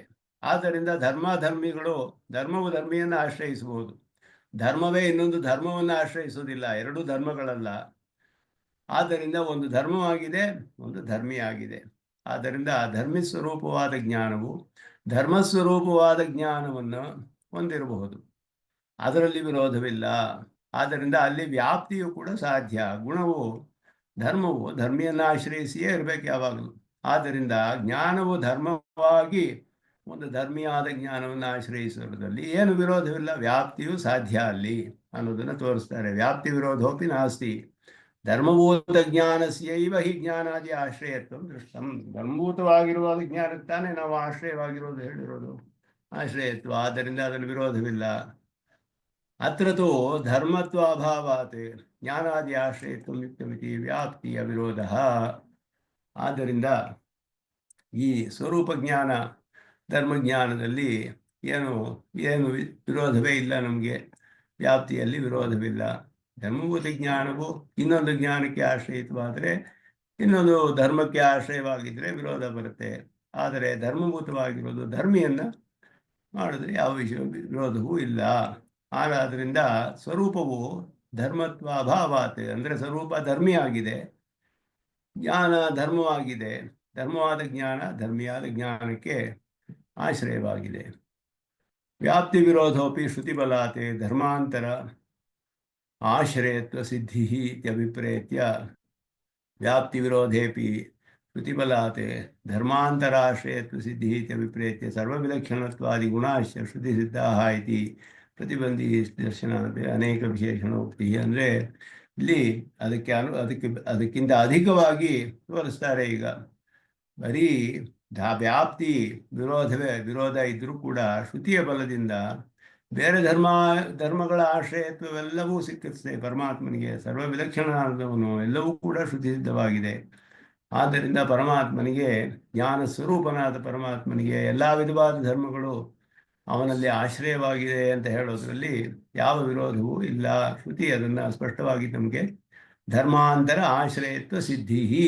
ಆದ್ದರಿಂದ ವ್ಯಾಪ್ತಿಯಲ್ಲಿ ವಿರೋಧವಿಲ್ಲದೆ ಕೂಡ ಹೇಳಕ್ಕೆ ಸಾಧ್ಯ. ಯಾಕೆಂದರೆ ಅದು ಧರ್ಮವಾಗಿರೋದ್ರಿಂದ, ವಿರೋಧವಿದ್ದರೂ ಶ್ರುತಿ ಹೇಳಿರೋದ್ರಿಂದ ನಂಬಬೇಕು.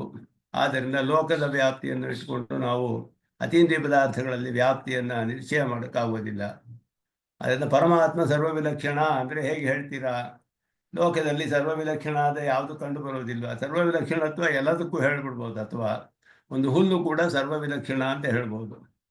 ಬೇರೆ ಎಲ್ಲ ಪದಾರ್ಥಗಳಿಗಿಂತ ಬೇರೆಯಾಗಿದೆಯಲ್ಲ, ಅದು ಸರ್ವವಿಲಕ್ಷಣತ್ವ ಎಲ್ಲಕ್ಕೂ ಇದೆ, ಹಾಗೆಯೂ ಹೇಳ್ಬೋದು. ಆದರೆ ಪರಮಾತ್ಮನಿಗೆ ಹೇಳಿರೋ ಸರ್ವವಿಲಕ್ಷಣತ್ವ ಬಹಳ ವಿಶೇಷವಾದದ್ದು ಅನ್ನೋದು ಹೇಳಿದೆ.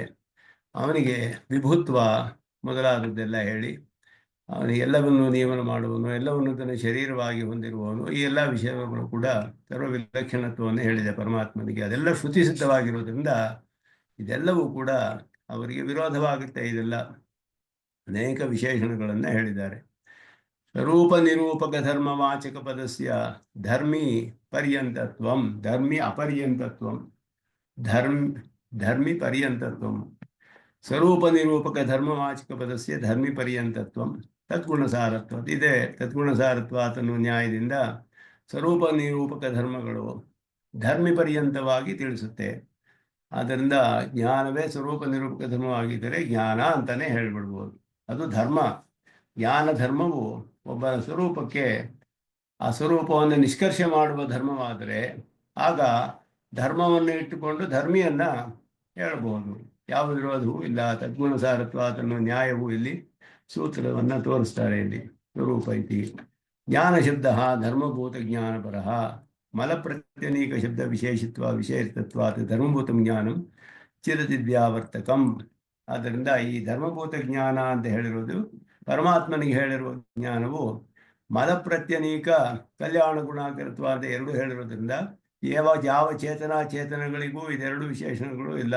ಉಭಯಲಿಂಗ ಅನ್ನೋದು ಪರಮಾತ್ಮನಿಗೆ ಅಸಾಧಾರಣವಾದದ್ದು. ಪರಮಾತ್ಮನಿಗೆ ಇರುವಂತಹ ಹೇ ಪ್ರತ್ಯನೀಕತ್ವವಾಗಲಿ ಕಲ್ಯಾಣ ಗುಣಾಕರತ್ವವಾಗಲಿ ಬೇರೆ ಯಾವ ಪದಾರ್ಥಗಳಿಗೂ ಇಲ್ಲ. ಆದ್ದರಿಂದ ಅದು ಅವನಿಗೆ ಚೇತನಗಳನ್ನು ವ್ಯಾವೃತ್ತಿ ಮಾಡುತ್ತೆ. ಧರ್ಮಭೂತವಾದ ಪರಮಾತ್ಮನ ಜ್ಞಾನವು ವಿಶೇಷಣಭೂತ ಚಿರಚಿತ್ ರೂಪ ಜಗದಪೇಕ್ಷೆಯ ವಿಶೇಷ್ಯಾಂಶಸ್ಯ ವ್ಯಾವರ್ತಕತೆಯ ಧರ್ಮಭೂತ ಜ್ಞಾನಸ್ಯ ಸ್ವರೂಪ ನಿರೂಪಣ ಧರ್ಮತ್ವಂ. ಆದ್ದರಿಂದ ಇದು ವಿಶೇಷಣವಾದ ಚೇತನಗಳು ಯಾವುದಿದೆಯೋ ಜಗತ್ತಿನಲ್ಲಿ ಇರುವಂತಹದ್ದು, ಅದಕ್ಕಿಂತ ವಿಶೇಷವು ಬೇರೆ ಅಂತ ಹೇಳೋದ್ರಿಂದ ಇವನ ಧರ್ಮಭೂತ ಜ್ಞಾನವು ಸ್ವರೂಪ ನಿರೂಪಕ ಧರ್ಮವಾಗುತ್ತೆ ಅನ್ನೋದನ್ನು ತಿಳಿಸ್ತಾರೆ. ಐಕ್ಯಶ್ರುತಿ ಮುಖ್ಯಾರ್ಥತ್ವ ಐಕ್ಯ ಐತಿ ಅಂತ. ಐಕ್ಯಶ್ರುತಿಯಲ್ಲಿ ವಿಶೇಷ ಅಂಶವು ಐಕ್ಯ, ವಿಶೇಷವು ಎಲ್ಲದರಲ್ಲಿ ಸಮಾನಾಧಿಕರಣದಿಂದ ಹೇಳುವಾಗ ಒಂದೇ ವಿಶೇಷ. ಆದ್ದರಿಂದ ಎಲ್ಲ ಒಬ್ಬನೇ ಆತ್ಮನನ್ನೇ ಎಲ್ಲ ಕಡೆಯೂ ನೋಡ್ತಾನೆ ಅಂತ ಹೇಳಿದ್ರೆ ಪರಮಾತ್ಮನ ಅಂತ ಅರ್ಥ. ಸರ್ವೇಶು ಆತ್ಮಸು ಅನ್ನಮತಿ ಉಪನಿಷತ್ತು ಅನೇಕ ವಿಧವಾಗಿ ಹೇಳುತ್ತೆ. ಎಲ್ಲರಲ್ಲಿಯೂ ಆತ್ಮವನ್ನೇ ನೋಡ್ತಾನೆ, ಎಲ್ಲ ಆತ್ಮರಲ್ಲಿಯೂ ಅವನು ಅನ್ನವನ್ನು ಅನುಭವಿಸ್ತಾನೆ. ಅನ್ನ ಅಂದರೆ ಪರಮಾತ್ಮ ಅಂತ ಅರ್ಥ. ಅಲ್ಲಿ ಭೋಗ್ಯವಾದವನು ಎಲ್ಲರಲ್ಲಿಯೂ ಅಂತರ್ಯಾಮಿಯಾದ ಪರಮಾತ್ಮನು ಒಬ್ಬ ಜ್ಞಾನಿ ನೋಡ್ತಾನೆ, ಸರ್ವಾಂತರ್ಯಾಮಿಯಾದವನನ್ನು. ಆ ಸರ್ವಾಂತರ್ಯಾಮಿಯಾದವನು ಒಬ್ಬನೇ. ಇದೆಲ್ಲ ಕೂಡ ಸಮಾನಾಧಿಕರಣದಿಂದ ಅದು ಎಲ್ಲವೂ ಪರಮಾತ್ಮನೊಡನೆ ಸಮಾನಾಧಿಕರಣದಿಂದ ಹೇಳಿದೆ. ಜ್ಯೋತಿಂಷಿ ವಿಷ್ಣು ಭುವನಾನಿ ವಿಷ್ಣು ವನಾನಿ ವಿಷ್ಣು ನದ್ಯ ಸರಿತಃ ಎಲ್ಲವೂ ಕೂಡ ಇದಸ್ತಿ ಎನ್ನ ಅಸ್ತಿ ಎಲ್ಲವೂ ವಿಷ್ಣುವೇ ಅಂತ ಹೇಳಿದ್ರೆ ವಿಷ್ಣು ಒಬ್ಬನೇ ಆತ್ಮ ಎಲ್ಲಕ್ಕೂ ಅಂತ ಹೇಳೋದ್ರಿಂದ ಐಕ್ಯವನ್ನು ಎಲ್ಲವೂ ಒಂದೇ ಅಂತ ಹೇಳಿದ ಹಾಗಿದೆ. ಜ್ಯೋತಿಂಷಿ ವಿಷ್ಣು ಭುವನಾನಿ ಇದು ವಿಷ್ಣುವೇ, ಅವನು ವಿಷ್ಣುವೇ, ಇದು ವಿಷ್ಣುವೇ, ಇದು ವಿಷ್ಣುವೇ ಅಂದರೆ ವಿಷ್ಣು ಒಬ್ಬನೇ. ಐಕ್ಯವನ್ನೇ ಹೇಳಿದ ಹಾಗಿದೆಯಲ್ಲ. ಹೇಗೆ ಅಂದರೆ ಆತ್ಮನಾದ ವಿಷ್ಣು ಒಬ್ಬನೇ, ಎಲ್ಲಕ್ಕೂ ಅಂತ ಅರ್ಥ. ಅಲ್ಲಿ ಸಮಾನಾಧಿಕರಣದಿಂದ ಶರೀರಾತ್ಮಭಾವದಿಂದ ಐಕ್ಯವನ್ನು ಹೇಳುವುದಕ್ಕೆ ಸಾಧ್ಯ. ಅದು ಕೂಡ ಮುಖ್ಯಾರ್ಥವೇ ಆಗಿದೆಯೇ ಹೊರತು ಅದರಲ್ಲಿ ವಿರೋಧವಿಲ್ಲ. ಈಗ ವೇದಾರ್ಥ ಸಂಗ್ರಹದ ಒಂದು ಬಹಳ ಪ್ರಧಾನವಾದ ವಾಕ್ಯ ಇದು. ಭಾಷ್ಯಕಾರರೇ ಒಂದು ಪ್ರಶ್ನೆಯನ್ನು ಹಾಕೊಳ್ತಾರೆ. ಏವಂಚ ಸತಿ ಅಭೇದೋ ವಾ ಭೇದೋ ವಾ ದ್ವ್ಯಾತ್ಮಕತಾ ವಾ ವೇದಾಂತ ವೇದ್ಯ ಕೋಯಮರ್ಥ ಸಮರ್ಥಿತೋ ಭವತಿ. ಪ್ರಸಿದ್ಧವಾದ ವಾಕ್ಯ. ಇವರೇ ಪ್ರಶ್ನೆ ಹಾಕ್ತವ್ರು ಭಾಷಿಕಾರರೇ. ಹಾಗಾದರೆ ನಿಮ್ಮ ದರ್ಶನಕ್ಕೆ ಏನು ಹೆಸರು ಹೇಳ್ತೀರಾ? ಭೇದ ಪಕ್ಷವನ್ನು ನಿರಾಕರಣೆ ಮಾಡ್ತೀರಾ, ಅಭೇದವನ್ನು ನಿರಾಕರಣೆ ಮಾಡ್ತೀರಾ, ಭೇದಾಭೇದವನ್ನು ನಿರಾಕರಣೆ ಮಾಡ್ತೀರಾ. ನಿಮ್ಮ ದರ್ಶನಕ್ಕೆ ಏನು ಹೆಸರು? ವೇದಾಂತದಿಂದ ತಿಳಿಯುವಂಥ ಪದಾರ್ಥ ಹೇಗೆ? ಏನು ಭೇದವೇ ಅಭೇದವೇ ಭೇದಾಭೇದವೇ ಏನು ಅರ್ಥ ಮಾಡ್ತೀರಾ ಅಂತ ಪ್ರಶ್ನೆ ಹಾಕೋತಾರೆ ಅವರೇ. ಭೇದೋ ಅಭೇದೋವ ಭೇದೋವ ದ್ವ್ಯಾತ್ಮಕತಾವ, ಭೇದ ಅಭೇದ ಎರಡೂ ಇರೋದು. ವೇದಾಂತ ವೇದ್ಯ, ವೇದಾಂತದಿಂದ ತಿಳಿಯಲ್ಪಡುವಂಥದ್ದು. ಅಭೇದ ತತ್ವವೇ ಭೇದ ತತ್ವವೇ ಭೇದಾಭೇದ ತತ್ವವೇ. ವಯಮರ್ಥಃ ಸಮರ್ಥಿತೋ ಭವತಿ. ಮುಖ್ಯ ಅರ್ಥವನ್ನು ಬಿಡೋದಿಲ್ಲ, ವಿರೋಧವೂ ಇಲ್ಲ. ಹಾಗೆ ಹೇಳ್ತೀವಿ ಅಂದರೆ ಏನರ್ಥ? ಒಂದು ವಿಷಯ ಹೇಳಬೇಕಲ್ಲ, ತತ್ವ ಹೇಗೆ ಅಂತ. ಎಲ್ಲವೂ ಸಮರ್ಥಿತ ಅಂತ ಹೇಳಿದ್ರು. ಸರ್ವಸ್ಯ ವೇದವೇದ್ಯತ್ವಾತ್ ಸರ್ವಂ ಸಮರ್ಥಿತಂ.